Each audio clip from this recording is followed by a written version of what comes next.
शान्तमहाचलं विपरीतः संयोज्य सूत्राहितं सत्त्वातागमतोषितात्महृदयं तत्पूर्वपक्षासुरैः सिद्धान्तोक्ति सुरेश्वरैश्च मतितो यकृष्णबुद्धाम्बुधिः स्वीयानाममृतं प्रयच्छति समाम् आयात्पुनोद्यन्मनिः सच्छास्त्रोदितवर्त्मना पदमिदं ध्यायन्मदङ्काङ्कितो मन्मन्त्रं जपशास्त्रसम्पदमतो दास्यामि भाग्यैस्सह तत्तत्त्वान्यपि बोधयामि तदनुप्राप्तो मदङ्घ्रिद्भवेत् इत्याघोषयतीव यः करचयैस्तम्वादिवक्त्रं भजे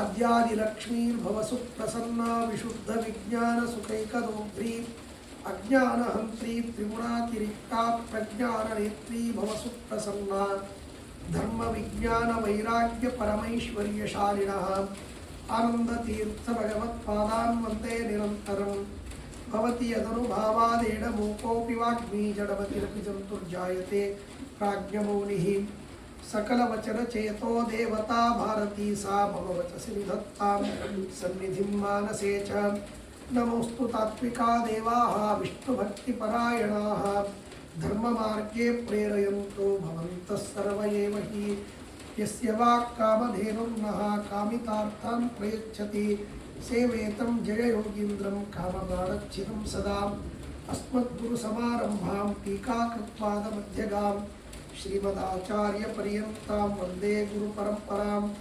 सत्याभिज्ञकराब्जोत्थान् पञ्चाशद्वर्षपूजकान् सत्यप्रमोदतीर्थार्यान् नौमि न्यायसुधारतां शास्त्रेषु पारदृश्वानं शास्त्रज्ञेश्च वत्सलं दीनभक्तोद्धारकरं सत्यात्मानं गुरुं भजे विद्यापीठविधातारं विद्यावारिधिचन्दिरं विद्यार्थिवत्सलं वन्दे महामहिमसद्गुरुम् आपादमौलिपर्यन्तं गुरूणामाकृतिं स्मरेत् तेन विघ्नाः प्रणश्यन्ति सिद्ध्यन्ति च मनोरथाः बुधैरपि सुदुर्बोधे ग्रन्थे यन्मम साहसं तत्पारयन्तु निपुणाः गुरुपादरजःकणाः शुभान् ध्यायन्ति ये कामान् गुरुदेवप्रसादजान् इतरानात्मपापोत्थां तेषां विद्या परिष्यति लौकिकालौकिकफललक्षणामृतदोहिनीं गुरुवनुग्रहरूपां तां कामधेनुमुपास्महे यस्य देवे पराभक्तिर्यथा देवे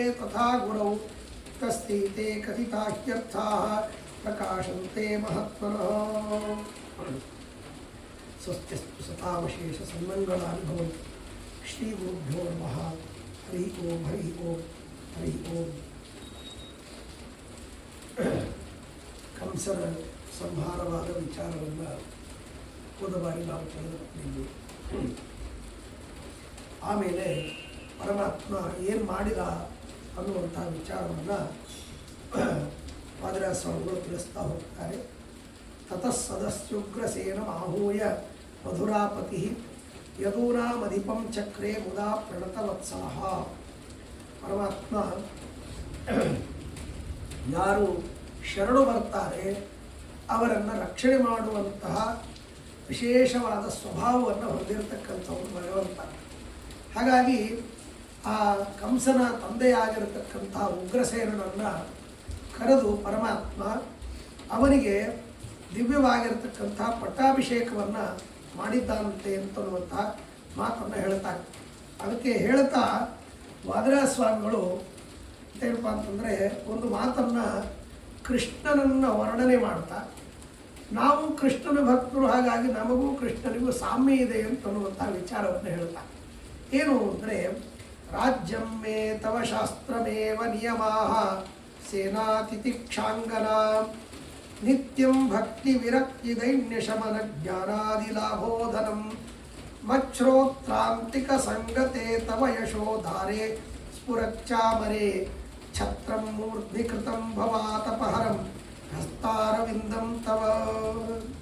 ಸ್ವಾಮಿ, ನೀನು ಉಗ್ರಸೇನಿಗೆ ರಾಜ್ಯವನ್ನು ಕಟ್ಟಿ ಅವರನ್ನು ರಾಜರನ್ನಾಗಿ ಮಾಡಿದೆಯಲ್ಲ, ನಾವು ಒಂದು ರೀತಿಯಿಂದ ರಾಜರೇ ಅಂತಂತಾರೆ. ಯಾಕೆಂದರೆ ವಾದಿರಾಜರಲ್ವಾ, ಹಾಗಾಗಿ ನಾವು ರಾಜರೇ ಅಂತ.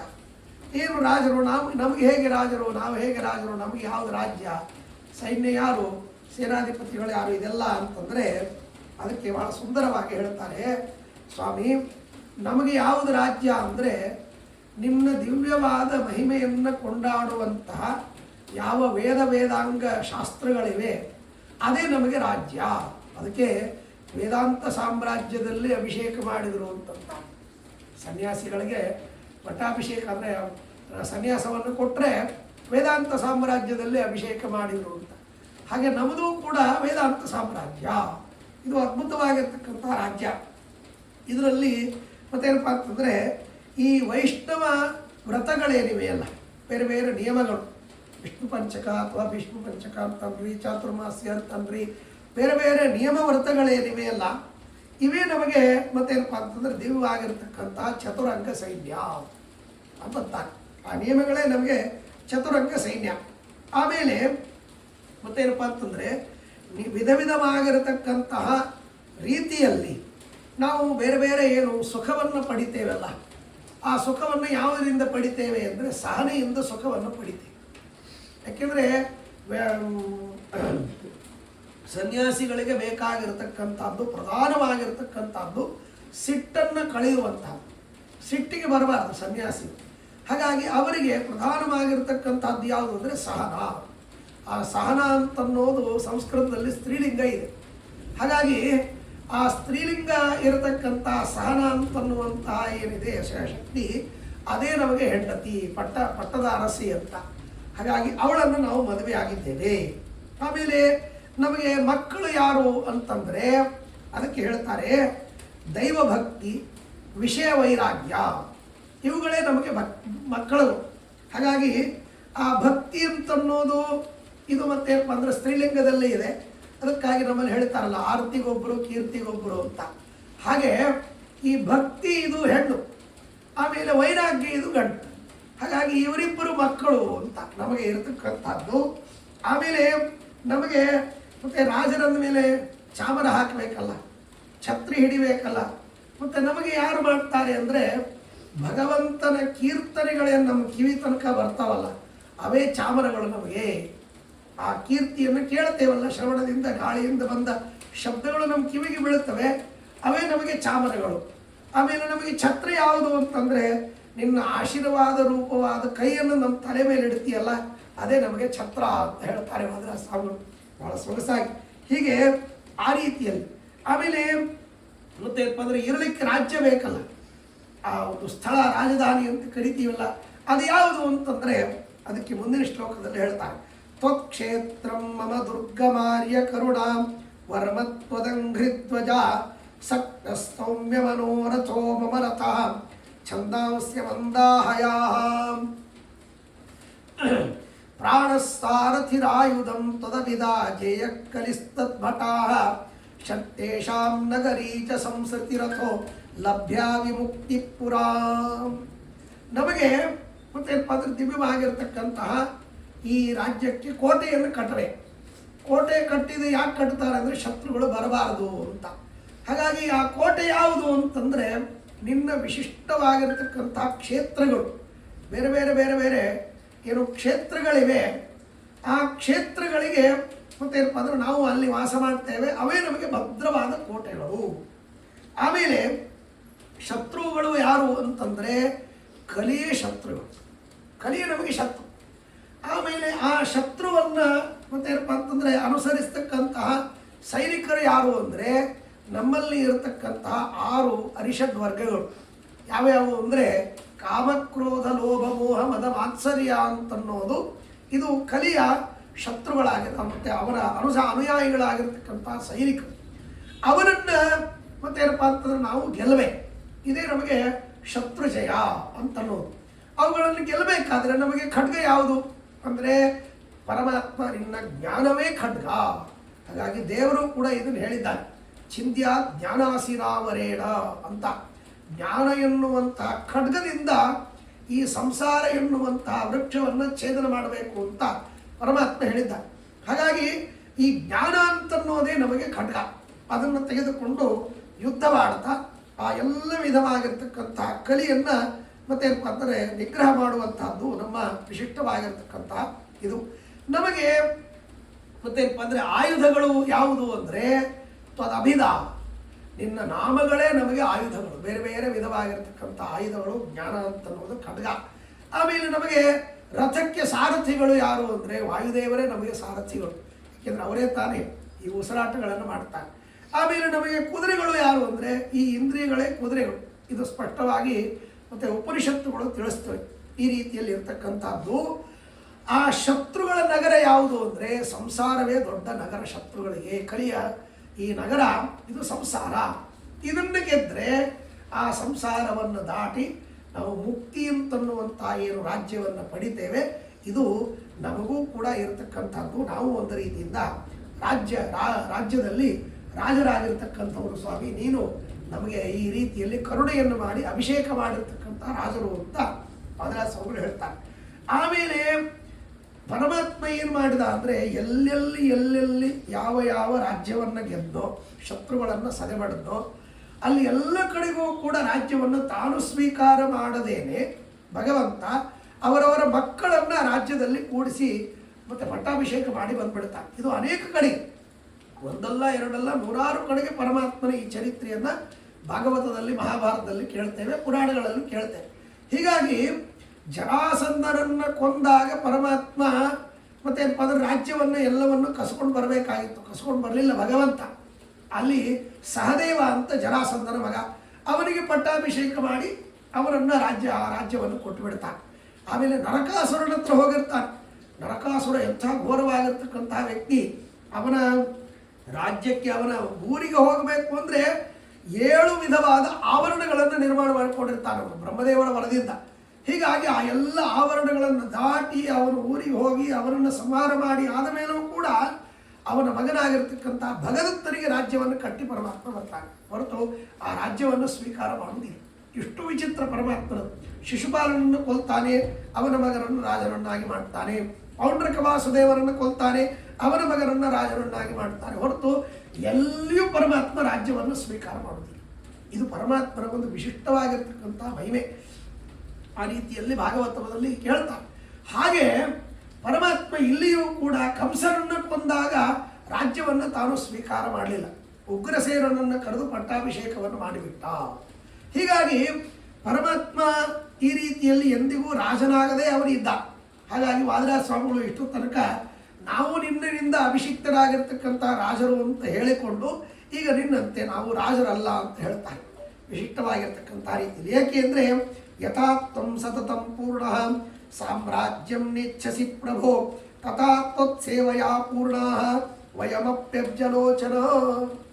ನೀನು ರಾಜ್ಯವನ್ನು ಗೆದ್ದರೂ ಕೂಡ ಅದರ ಅಪೇಕ್ಷೆ ನಿನಗಿಲ್ಲ. ಯಾಕೆಂದರೆ ಪೂರ್ಣನಾಗಿದ್ದಿ, ಎಲ್ಲವನ್ನು ಹೊಂದಿದವನು ನಿನಗೆ ಯಾವುದರ ಅಪೇಕ್ಷೆ ಇಲ್ಲ, ಹೀಗಿರ್ತಕ್ಕಂಥವನು. ಹಾಗಾಗಿ ನಿನ್ನ ಸೇವಕರಾಗಿರ್ತಕ್ಕಂಥ ನಾವು ಕೂಡ ವೈರಾಗ್ಯ ಪುರುಷರು, ಯಾವುದು ನಮಗೆ ಬೇಡ. ಕೇವಲ ನಿನ್ನ ಕಥೆ, ನಿನ್ನ ಆಚಾರ ವಿಚಾರಗಳು, ನಿನ್ನ ಮಹಿಮೆ ಕಥಾಶ್ರವಣ, ನಿನ್ನ ಶಾಸ್ತ್ರ ಹೇಳೋದು ಕೇಳೋದು, ಇದೇ ನಮಗೆ. ಬೇರೆ ಯಾವ ವಿಧವಾಗಿರ್ತಕ್ಕಂಥ ಸಂಪತ್ತುಗಳು ನಮಗೆ ಬೇಡ, ರಾಜ್ಯ ಬೇಡ ನಮಗೆ. ಹಾಗಾಗಿ ನಿನ್ನ ಮತ್ತೆ ಸೇವಿಸುವಂತಹ ನಿನ್ನ ಸೇವಕರಾದ ನಾವು ಕೂಡ ಈ ಯಾವ ಲೌಕಿಕವಾದ ರಾಜ್ಯವನ್ನು ಪಡೆಯದೇ ಇರತಕ್ಕಂಥವ್ರು ನಾವು ನಿನ್ನಂತೆ ಪೂರ್ಣರಾಗಿರ್ತಕ್ಕಂಥವ್ರು ಅಂದರೆ ವೈರಾಗ್ಯದಿಂದ ಯುಕ್ತರಾಗಿರ್ತಕ್ಕಂಥವ್ರು, ಯಾವುದೇ ಅಪೇಕ್ಷೆ ಇಲ್ಲ ಅಂತ ಹೇಳ್ತಾರೆ.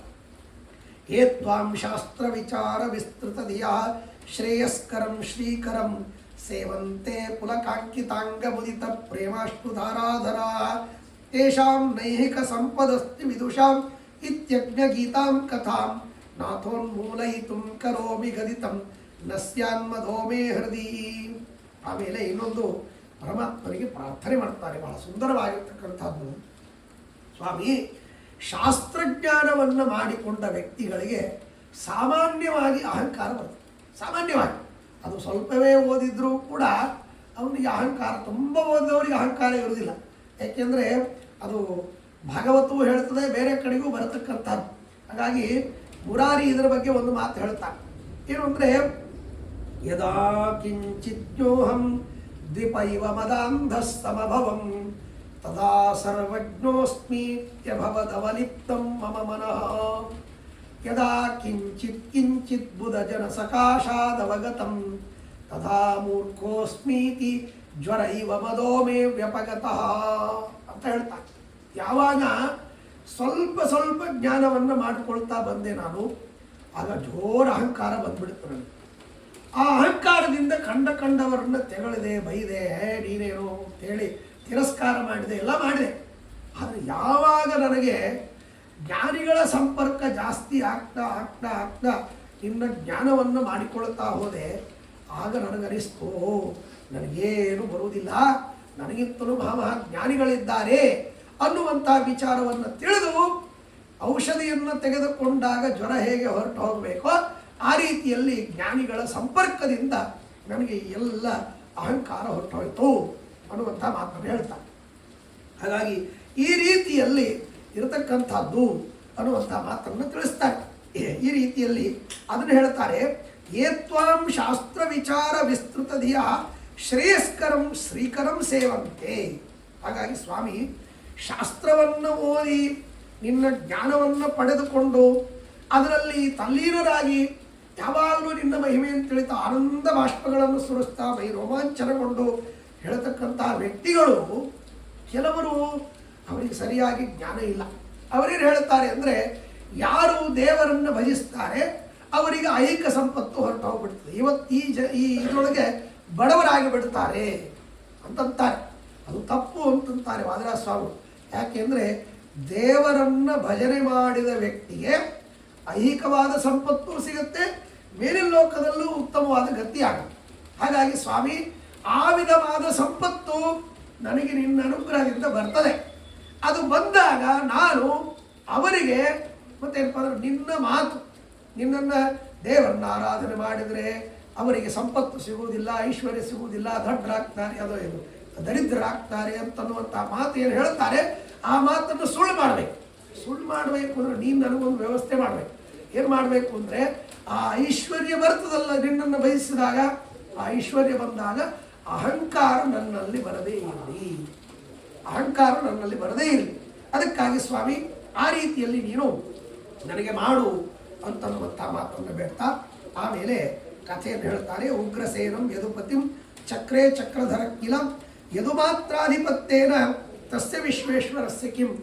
ಆ ಪರಮಾತ್ಮ ತಾನು ವಿಶೇಷವಾಗಿರ್ತಕ್ಕಂಥ ರೀತಿಯಲ್ಲಿ ಆ ಉಗ್ರಸೇನನನ್ನು ಕರೆದು ಪಟ್ಟಾಭಿಷೇಕ ಮಾಡಿ ರಾಜ್ಯವನ್ನು ಕೊಟ್ಟ. ಅದಕ್ಕಂತಾರೆ ವಾದಿರಾಜ ಸ್ವಾಮಿಗಳು, ಹಾಗಾದರೆ ದೇವರಿಗೆ ಅದರ ಮೇಲೆ ಆಶೆ ಇಲ್ವಾ? ಆಶೆ ಇಲ್ಲ ದೇವರಿಗೆ. ಯಾಕೆ ಅಂದರೆ ಇಡೀ ಜಗತ್ತಿಗೆ ಒಡೆಯ, ಈ ಸಣ್ಣ ರಾಜ್ಯಕ್ಕೆ ಅವನು ಅಭಿಷಿಕ್ತನಾಗಿ ರಾಜ ಅಂತ ಅಂದ್ಕೊಳ್ಬೇಕಾಗೇ ಇಲ್ಲ ಅವನು. ಹೀಗೆ ಆಮೇಲೆ ಸಕೃಷ್ಣ ಕಂಸ ವಿಧ್ವಂಸಿ ತತ್ಪಿತ್ರೆ ತನ್ಮಹಿಂ ದದೌ ಪರಾರ್ಥೈಕ ಫಲ ಸಾಕ್ಷಾತ್ ಪುರಾಣ ಪುರುಷೋಹ್ಯಸೌ. ಭಗವಂತ ಆ ಕಂಸನನ್ನು ಸಂಹಾರ ಮಾಡಿ ಆ ರಾಜ್ಯವನ್ನು ಕಂಸನ ತಂದೆಗೆ ಕೊಟ್ಟ. ಯಾಕೆ ಅಂದರೆ ಅದಕ್ಕೆ ಒಂದು ಕಾರಣ ಹೇಳ್ತಾರೆ. ಏನು ಅಂದರೆ ಪರಮಾತ್ಮ ಈ ಎಲ್ಲ ಜಗತ್ತನ್ನು ಸೃಷ್ಟಿ ಮಾಡ್ತಾನೆ. ಸೃಷ್ಟಿ ಮಾಡಿ ಅವರವರನ್ನು ಹುಟ್ಟಿಸ್ತಾನೆ, ಆಯಾ ಪುರಗಳಲ್ಲೆಲ್ಲ ಬರ್ತಾರೆ. ಬರುವಾಗ ತಂದೆಯ ಒಂದು ಅಧಿಕಾರ ಸಂಪತ್ತು ಏನಿರ್ತದೆ ಅದು ಮಗನಿಗೆ ಬರ್ತದೆ ಅಂತ ವೇದವು ಹೇಳ್ತದೆ. ತಸ್ಯ ಪುತ್ರಾಹ ದಾಯಮುಪಯಂತಿ ಅಂತ. ಅಂದರೆ ತಂದೆಯ ಅಧಿಕಾರ ಹಿಂದಿನ ಕಾಲದಲ್ಲಿ ರಾಜರುಗಳು ಇರ್ತಾ ಇದ್ರು. ರಾಜರು ಮಕ್ಕಳಿಗೆ ರಾಜ್ಯವನ್ನು ಒಪ್ಪಿಸಿ ಅವರು ಅಡವಿಗೆ ಹೋಗಿಬಿಡ್ತಾ ಇದ್ರು. ಇವತ್ತಿನ ಕಾಲದಲ್ಲಿ ತಂದೆಯಾಗಿರ್ತಕ್ಕಂಥವ್ರು ಮಕ್ಕಳಿಗೆ ಒಂದು ಸಂಪತ್ತನ್ನು, ಮನೆಯನ್ನು ಅಥವಾ ಏನಾದರೂ ಒಂದು ಇದನ್ನು ಮಾಡಿ ಅವರು ಹೋಗ್ತಾರೆ. ಆ ರೀತಿಯಲ್ಲಿ ತಂದೆಯಾಗಿರ್ತಕ್ಕಂಥವರು ಮಕ್ಕಳಿಗೆ ಮಾಡಬೇಕು. ಆದರೆ ಇಲ್ಲಿ ಮಗನೇ ಹೋಗಿಬಿಟ್ಟ ಕಂಸ, ಅಂದಮೇಲೆ ಅವನಿಗೆ ಯಾರೂ ಇಲ್ಲ. ಅದಕ್ಕಾಗಿ ಮಗನ ರಾಜ್ಯ ತಂದೆಗೆ ಒಪ್ಪಿಸ್ಬೇಕು. ಅದನ್ನು ನಾವು ಸ್ವೀಕಾರ ಮಾಡಬಾರ್ದು. ಅದು ಇನ್ನೊಬ್ಬರದ್ದು ಎಷ್ಟಿದ್ರು ಇನ್ನೊಬ್ಬರದನ್ನು ನಾವು ಎಂದಿಗೂ ಕೂಡ ಸ್ವೀಕಾರ ಮಾಡಬಾರ್ದು. ಅವ್ರದ್ದು ಅವರಿಗೇ ಇರಬೇಕು ಅನ್ನೋದನ್ನು ತಿಳಿಸುವುದಕ್ಕಾಗಿ ಪರಮಾತ್ಮ ಎಂದೆಂದಿಗೂ ಕೂಡ ಏನು ಈ ಎಲ್ಲ ಕರ್ಮಗಳನ್ನು ಮಾಡಿಸ್ತಾರೆ ನಮ್ಮಿಂದ, ಆ ಕರ್ಮದ ಫಲವನ್ನು ನಮಗೇ ಕೊಡ್ತಾನೆ ಪರಮಾತ್ಮ ಭೋಗ ಮಾಡಲಿಕ್ಕೆ. ಎಷ್ಟು ವಿಚಿತ್ರ ಅಲ್ವಾ ಪರಮಾತ್ಮನ ಕಾರುಣ್ಯ. ನಾವು ಏನೋ ಒಂದು ಸತ್ಕತೆಗಳನ್ನು ಕೇಳ್ತೇವೆ, ಆಮೇಲೆ ಏನಪ್ಪ ಅಂದರೆ ಸತ್ಕರ್ಮಗಳನ್ನು ಮಾಡ್ತೇವೆ, ಬೇರೆ ಬೇರೆ ವ್ರತ ನಿಯಮಗಳು ಏನೋ ಸಾಧನೆಯನ್ನು ಮಾಡ್ತಾ ಇರ್ತೀವಿ. ಆ ಫಲವನ್ನು, ಆ ಕರ್ಮಗಳನ್ನು ದೇವರು ಮಾಡಿಸ್ತಾರೆ. ಮಾಡಿಸಿದಾಗ ಅದರ ಫಲವನ್ನು ಮಾತ್ರ ನಮಗೆ ಭೋಗ ಮಾಡಲಿಕ್ಕೆ ಕೊಡ್ತಾನೆ ಭಗವಂತ. ಇದು ಪರಮಾತ್ಮನ ಕಾರುಣ್ಯ. ಹಾಗಾಗಿ ಪರಾರ್ಥೈಕ ಫಲ ಸಾಕ್ಷಾತ್. ಎಂದಿಗೂ ಕೂಡ ಪರಮಾತ್ಮ ಸ್ವಾರ್ಥದಿಂದ ಎಂದಿಗೂ ಮಾಡೋದಿಲ್ಲ. ಎಂದಿಗೂ ಸ್ವಾರ್ಥ ಅಂತನ್ನೋದವ್ರಿಗೆ ಇಲ್ವೇ. ಯಾವಾಗಲೂ ಇನ್ನೊಬ್ಬರಿಗಾಗಿ ಪರಮಾತ್ಮ ಮಾಡ್ತಾನೆ. ಹಾಗಾಗಿ ಇನ್ನೊಬ್ಬರಿಗಾಗಿ ಅಂತನ್ನೋದು ಇದು ಬಹಳ ವಿಚಿತ್ರ. ಅದಕ್ಕೆ ವಾದರಾಜಸ್ವಾಮಿಗಳು ಹೇಳ್ತಾರೆ, ಪರಾರ್ಥೈಕ ಫಲ ಸಾಕ್ಷಾತ್. ಎಂದಿಗೂ ತನಗೆ ಸ್ವಾರ್ಥದ ಅಪೇಕ್ಷೆ ನೀವು. ಸ್ವಾರ್ಥದ ಅಪೇಕ್ಷೆ ಯಾರಿಗಿರುತ್ತದೆ? ಯಾರಿಗೆ ನ್ಯೂನತೆ ಇರುತ್ತದೆ ಅವರಿಗೆ ಸ್ವಾರ್ಥದ ಅಪೇಕ್ಷೆ ಇರುತ್ತೆ. ನನಗೆ ಈ ವಸ್ತು ಕಡಿಮೆಯಾಗಿದೆ, ಇದನ್ನು ನಾನು ಪಡೆದುಕೊಳ್ಬೇಕು. ಎಲ್ಲೋ ಹೋಗಿರ್ತೀವಿ, ಏನೋ ನೋಡ್ತಾ ಇರ್ತೀವಿ. ಇವತ್ತೆಲ್ಲ ಈ ವಸ್ತುಗಳೆಲ್ಲ ಬೆಳೆದಿದ್ದು ಹೀಗೇನೆ. ಎಲ್ಲೋ ನೋಡ್ತೀವಿ, ಅವ್ರು ಯಾರೋ ಬ್ಲೂಟೂತ್ ಹಾಕ್ಕೊಂಡಿದ್ರು, ಇದು ಭಾಳ ಚೆನ್ನಾಗಿದೆ, ನಮಗೂ ಇಂಥದ್ದಿದ್ರೆ ಅನುಕೂಲ, ಅದನ್ನು ಬೇಕು ಅಂತ ನಮಗೆ ಅಪೇಕ್ಷೆ ಬರುತ್ತೆ. ಅದನ್ನು ನಾವು ಕೊಂಡ್ಕೊಳ್ಳಿಕ್ಕೆ ಪ್ರಯತ್ನ ಮಾಡ್ತೀವಿ. ಅದಕ್ಕೆ ದುಡ್ಡು ಕೂಡಿಡ್ತೀವಿ, ಮತ್ತೊಂದು ಮಾಡ್ತೀವಿ. ಎಂದೋ ಒಂದು ದಿವಸ ಹೋಗಿ ಇದರೊಳಗೆ ಮತ್ತು ಅದರೊಳಗೂ ಕಂಪನಿಗಳು ಯಾವುದು ಚೆನ್ನಾಗಿದೆ, ಯಾವುದು ಎಷ್ಟು ಬಾಳಿಕೆ ಬರ್ತದೆ, ಏನು ಕ್ವಾಲಿಟಿ ಇದೆ, ಅವನ್ನೆಲ್ಲ ನೋಡಿ ಯಾವುದು ಉತ್ತಮವಾಗಿರ್ತಕ್ಕಂಥದ್ದು ಅಥವಾ ನಮ್ಮ ಬೆಲೆಗೆ ಯೋಗ್ಯವಾಗಿರ್ತಕ್ಕಂಥದ್ದು ಅಂಥದ್ದನ್ನು ತೆಗೆದುಕೊಂಡು ಬರ್ತೇವೆ. ಯಾಕೆಂದರೆ ನಮಗೆ ಅದರ ನ್ಯೂನತೆ ಇದೆ. ಇದು ಸುಮ್ಮನೆ ಒಂದು ದೃಷ್ಟಾಂತವನ್ನು ನಾನು ಹೇಳಿದ್ದು.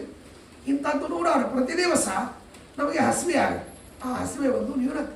ಹಾಗಾಗಿ ಆ ಹಸಿವೆಯನ್ನು ಇಂಗಿಸುವುದಕ್ಕಾಗಿ ಪದಾರ್ಥಗಳನ್ನು ತರ್ತೇವೆ, ಅಡುಗೆ ಮಾಡ್ತೇವೆ, ತಿಂತೇವೆ, ಕುಡಿತೇವೆ, ಎಲ್ಲ ಮಾಡ್ತೇವೆ. ಈ ನ್ಯೂನತೆ ನಮಗಿದೆ. ಅದಕ್ಕಾಗಿ ದೇವರಿಗೆ ಈ ವಿಧವಾದ ನ್ಯೂನತೆಗಳಿಲ್ಲ. ಪರಮಾತ್ಮನಿಗೆ ಸರ್ವಸಮೃದ್ಧಿಯಾಗಿರ್ತಕ್ಕಂಥವು. ನಾವು ಕೊಡುವಂತಹ ಒಂದು ಸಣ್ಣ ಬಟ್ಲಲ್ಲಿ ಬೆಲ್ಲ ಅಥವಾ ಒಂದು ತಟ್ಟೆಯಲ್ಲಿ ಇಟ್ಟ ನೈವೇದ್ಯ, ಒಂದು ಗುಂಡಿಯಲ್ಲಿ ಮಾಡಿದ ಅನ್ನ, ಇದು ದೇವರಿಗೆ ಹೊಟ್ಟೆ ತುಂಬೋದೇ ಇಲ್ಲ. ಯಾಕೆಂದರೆ ವಿಶ್ವಭುಕ್ ಪರಮಾತ್ಮ ಜಗತ್ತನ್ನೇ ನುಂಗಿ ಹಾಕ್ತಾನೆ. ಅವರಿಗೆ ಇದು ಸಣ್ಣ ಪದಾರ್ಥದಲ್ಲಿ ಇದು ಮಾಡಿದ್ದು ಎಷ್ಟಾಗುತ್ತೆ. ನಮಗೆ ನಾವು ವಿಚಾರ ಮಾಡ್ತೇವೆ, ನಮ್ಮ ಮನೇಲಿ ಇವತ್ತು ಎಷ್ಟು ಜನ, ಇಬ್ಬರೋ ಮೂವರೋ ನಾಲ್ಕು ಜನ, ಎಷ್ಟು ಅಕ್ಕಿ ಹಾಕಬೇಕು, ಎಷ್ಟು ಬೇಳೆ ಹಾಕಬೇಕು, ಎಷ್ಟು ಪಲ್ಯಕಾಯಿ ಹೆಚ್ಚಬೇಕು. ನಮ್ಮಲ್ಲಿ ಇರತಕ್ಕಂತಹ ವ್ಯಕ್ತಿಗಳ ಸಂಖ್ಯೆ ನೋಡಿ ಅಡುಗೆ ಮಾಡ್ತೀವಿ. ದೇವರ ವಿಚಾರವನ್ನು ಮಾಡಿ ನಾವೆಂದಾದರೂ ಅಡುಗೆ ಮಾಡ್ತೀವ? ಮಾಡುವಂಥ ಬುದ್ಧಿ ಬರುವುದಿಲ್ಲ. ದೇವರ ವಿಚಾರವಾಗಿ ನಾವು ಅಡುಗೆ ಮಾಡೋದು ಅಂದರೆ ಗೋವಿಂದ ಸಾಕೆ ಆಗುವುದಿಲ್ಲ. ಆದರೂ ಆ ರೀತಿಯಲ್ಲಿ ದೇವರಿಗೆ ನಾವು ನೈವೇದ್ಯ ಮಾಡ್ತೀವಿ. ಆದರೆ ದೇವರು ಅಷ್ಟೇ ಅಲ್ಪತೃಪ್ತ. ಅದನ್ನು ಭಕ್ತಿಯಿಂದ ಕೊಟ್ಟರೆ ಅಷ್ಟನ್ನೇ ಸ್ವೀಕಾರ ಮಾಡ್ತಾನೆ, ಪರಮಾತ್ಮ ಅನುಗ್ರಹ ಮಾಡ್ತಾನೆ. ಆದರೆ ಅವನಿಗೆ ಇದು ಸಾಕಾಗುವುದು. ವಿಶ್ವಭುಕ್ ಪರಮಾತ್ಮ. ಹೀಗಿದ್ದರೂ ಕೂಡ ಪರಮಾತ್ಮ ತಾನು ಎಂದೆಂದಿಗೂ ಕೂಡ ಆ ಫಲಗಳನ್ನು ತಾನು ಅಪೇಕ್ಷೆ ಪಡುವುದಿಲ್ಲ. ಏಕೆಂದರೆ ಅವನಿಗೆ ಅದರ ಅಪೇಕ್ಷೆ ಇಲ್ಲ, ಅದರ ನ್ಯೂನತೆ ಇಲ್ಲ ಪರಮಾತ್ಮನಿಗೆ. ಹೀಗಾಗಿ ಇನ್ನೊಬ್ಬರಿಗಾಗಿ ಈ ಜಗತ್ತನ್ನು ಸೃಷ್ಟಿ ಮಾಡ್ತಾನೆ, ಇನ್ನೊಬ್ಬರಿಗಾಗಿ ಸಾಧನೆಗಳನ್ನು ಸೃಷ್ಟಿ ಮಾಡ್ತಾನೆ, ಇನ್ನೊಬ್ಬರಿಗಾಗಿ ವಸ್ತುಗಳನ್ನು ಸೃಷ್ಟಿ ಮಾಡ್ತಾನೆ ಪರಮಾತ್ಮ. ಇದು ಯಾವುದರಿಂದಲೂ ಪರಮಾತ್ಮನಿಗೆ ಪ್ರಯೋಜನ ಇಲ್ಲ. ಭಾಗವತ ಅದನ್ನೇ ಹೇಳ್ತದೆ. ಹಾಗಾಗಿ ಯತ್ರ ತ್ರಿಸರ್ಗೋ ಮೃಷ, ಮೃಷ ಅಂದರೆ ವ್ಯರ್ಥ. ಪರಮಾತ್ಮನ ವಿಷಯಕವಾಗಿ ಈ ಎಲ್ಲ ಜಗತ್ತು ಇದು ವ್ಯರ್ಥ. ಮೂರು ವಿಧವಾದ ಸೃಷ್ಟಿ. ಪರಮಾತ್ಮ ತನ್ನನ್ನು ತಾನು ಸೃಷ್ಟಿ ಮಾಡಿಕೊಳ್ತಾನೆ. ಅಂದರೆ ತನ್ನ ಅವತಾರಗಳನ್ನು ಮಾಡ್ತಾನೆ. ಅವತಾರಗಳನ್ನು ಯಾಕೆ ಮಾಡ್ತಾನೆ? ಪರಮಾತ್ಮನಿಗೇನು ಪ್ರಯೋಜನ ಇಲ್ಲ. ಅವತಾರಗಳನ್ನು ಮಾಡೋ ಕೆಲಸ ಏನಿದೆ? ಕ್ಷೀರಸಾಗರದಲ್ಲಿ ಮಲ್ಕೊಂಡಿರ್ತಾನೆ, ಹೆಂಡತಿ ಇದ್ದಾಳೆ, ಎಲ್ಲ ದೇವತೆಗಳು ಸ್ತೋತ್ರ ಮಾಡ್ತಾ ಇರ್ತಾರೆ, ಬೇಕಾದ ಪದಾರ್ಥಗಳೆಲ್ಲ ಅವನಿಗಿದೆ. ಅವನಿಗೆ ಈ ಭೂಮಿಯಲ್ಲಿ ಬರಬೇಕು ಅಂತೇಳಿ ಇಲ್ಲರಿ ದೈತ್ಯರನ್ನು ಸಮಾನ ಮಾಡಬೇಕು. ದೈತ್ಯರನ್ನು ಸಮಾನ ಮಾಡಬೇಕು ಅಂದರೆ ಇಚ್ಛಾ ಮಾತ್ರ ಪ್ರಭೋ ಸೃಷ್ಟಿ. ಅವನು ಸತ್ತೋಗಲಿ ಅಂತ ಅಂದ್ಕೊಂಡ್ರೆ ಸಾಕು, ದೇವರು ಅಲ್ಲಿ ಕೂತಲ್ಲೇ ಇಲ್ಲೇ ಸತ್ತೋಗ್ಬಿಡ್ತಾನೆ. ಅವತಾರ ಮಾಡಬೇಕಾಗಿಲ್ಲ ದೇವರು. ಹಾಗಾದರೆ ದೇವರು ಯಾಕೆ ಅವತಾರ ಮಾಡ್ತಾನೆ? ನಮಗಾಗಿ ಅವತಾರ ಮಾಡ್ತಾನೆ. ಮರ್ತ್ಯಾವತಾರಸ್ತ್ಯ ಮರ್ತ್ಯ ಶಿಕ್ಷಣ, ನಮಗೆ ಶಿಕ್ಷಣೆ ಮಾಡುವುದಕ್ಕಾಗಿ, ನಮಗೆ ಭಗವಂತ ತನ್ನ ಮಹಿಮೆಯನ್ನು ತಿಳಿಸಿಕೊಡುವುದಕ್ಕಾಗಿ ಭಗವಂತ ಅವತಾರ ಮಾಡ್ತಾನೆ. ಹಾಗಾಗಿ ಆ ರೀತಿಯಲ್ಲಿ ಪರಾರ್ಥೈಕ ಫಲ ಸಾಕ್ಷಾತ್. ಯಾವಾಗಲೂ ಇನ್ನೊಬ್ಬರಿಗಾಗಿಯೇ ಪರಮಾತ್ಮ ಮತ್ತು ಕೆಲಸವನ್ನು ಮಾಡ್ತಕ್ಕಂಥವನು. ಹಾಗಾಗಿ ಅವನು ಆ ರಾಜ್ಯವನ್ನು ಕಂಸನಿಂದ ಕಸಗೊಂಡಾಗ ಅಥವಾ ಕಂಸನನ್ನು ಕೊಂದಾಗ ಅದು ನನಗೇ ಬೇಕು ಅಂತ ತಾನು ಇಟ್ಕೊಳ್ಳಿಲ್ಲ. ಪರಮಾತ್ಮ ಅವನಿಗೆ ಕೊಟ್ಬಿಟ್ಟ. ತ್ವರುಕ್ತಿಕಾರಿಣ ಸರ್ವೇ ವಯಮಿತ್ಯಬ್ರವೀದ್ಧರಿ ಭಕ್ತ ಮಾತ್ರೋಕ್ತ ಕತ್ಪುಸ್ತತ ಕಿಮ ಪೂರ್ವಂ ಕೃಪಾಂಬುಧೇ. ಆಮೇಲೆ ಅವನಿಗೆ ಪಟ್ಟಾಭಿಷೇಕ ಮಾಡಿ ಉಗ್ರಸೇನನಿಗೆ ಪರಮಾತ್ಮ ಹೇಳಿದಂತೆ, ನೋಡಪ್ಪ ನೀನೇ ರಾಜ, ನಾವು ರಾಜರಲ್ಲ, ನಾನು ನಿಮ್ಮ ಸೇವಕ. ನಾನು ಬಲರಾಮ, ನಮ್ಮ ತಂದೆಯಾಗಿರ್ತಕ್ಕಂಥ ವಸುದೇವ, ಇವರೆಲ್ಲರೂ ನಿಮಗೆ ಸೇವಕರು ಅಂತ ಪರಮಾತ್ಮ ಹೇಳಿದ್ದಂತೆ. ಅದಕ್ಕೆ ವಾದರಾಜಸ್ವಾಮಿಗಳು ಅಂತಾರೆ, ಇದೇನಿದು ಎಲ್ಲರಿಗೆ ನಿಯಾಮಕ ಸ್ವಾಮಿ ಜಗದೊಡೆಯ ಅಂತ ಕರಿತೀರಿ, ಉಗ್ರಸೇನ ಮುಂದೆ ನಾನು ಸೇವಕ ಅಂತ ಹೇಳಿಬಿಟ್ಟಲ್ಲ ಪರಮಾತ್ಮ ಅಂದರೆ ಏನು ಆಶ್ಚರ್ಯವಲ್ಲ.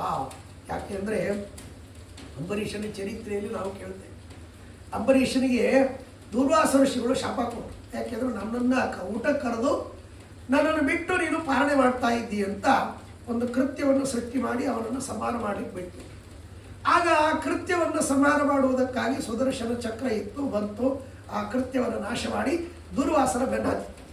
ಆ ದೂರ್ವಾಸರು ಓಡ್ತಾರೆ ಓಡ್ತಾರೆ ಓಡ್ತಾರೆ, ಬ್ರಹ್ಮದೇವರ ಹತ್ರ ಹೋದ್ರು, ಪ್ರಯೋಜನ ಆಗಲಿಲ್ಲ. ರುದ್ರದೇವರ ಹತ್ರ ಹೋದ್ರು, ಪ್ರಯೋಜನ ಆಗಲಿಲ್ಲ. ಪರಮಾತ್ಮನ ಹತ್ರ ಬಂದರೆ, ಸ್ವಾಮಿ ನೀನು ಚಕ್ರ ನೀನು ರಕ್ಷಣೆ ಮಾಡು ಅಂತ.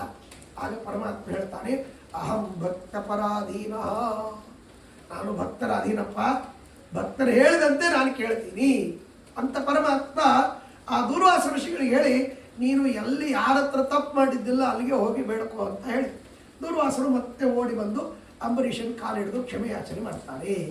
ಆಗ ಮತ್ತೆ ಸುದರ್ಶನ ಚಕ್ರ ಶಾಂತವಾಯಿತು ಅಂತ ಹೇಳ್ತೀವಿ. ಅಲ್ಲಿ ಪ್ರಧಾನವಾಗಿ ಏನು ಹೇಳಿಕ್ಕೆ ಬಂದಿದ್ರೆ, ದೇವರು ಹೇಳಿದ ಮಾತು ಅಹಂ ಭಕ್ತ ಪರಾಧೀನ, ನಾನು ಭಕ್ತರ ಅನುಯಾಯಿಯಾಗಿ ಅವರ ಸೇವೆ ಮಾಡ್ತಾ ಇರ್ತೇನೆ ಅಂತ. ಹೀಗೆ ಆ ರೀತಿಯಲ್ಲಿ ಭಗವಂತ ಭಕ್ತರ ಶರಣಾಗತರ ವತ್ಸಲ, ಭಕ್ತ ಪರಾಧೀನ ಅಂತ ಅವನ ಬಿರುದೇ ಇದೆ. ಆದಮೇಲೆ ಎಲ್ಲ ಭಕ್ತರ ಅಧೀನನಾಗಿರ್ತಕ್ಕಂಥವನು ಇಲ್ಲಿ ಉಗ್ರಸೇನನ ಅಧೀನನಾಗಿದ್ದೇನೆ ಅಂತ ಹೇಳೋದು ಏನು ಆಶ್ಚರ್ಯ ಅಂತ ಕೇಳಿದ. ಹಾಗಾಗಿ ಉಗ್ರಸೇನನು ಪರಮಾತ್ಮನ ಭಕ್ತರೇ, ಅವರ ಅಧೀನನಾಗೇ ಇದ್ದಾನೆ. ಅಂದಮೇಲೆ ಇದು ಅವರಿಗೆ ಪ್ರತ್ಯೇಕವಾಗಿ ಹೇಳಬೇಕಾಗಿಲ್ಲ. ಆದರೂ ಲೌಕಿಕವಾಗಿ ಪರಮಾತ್ಮ ಅದನ್ನು ತೋರಿಸಿದ.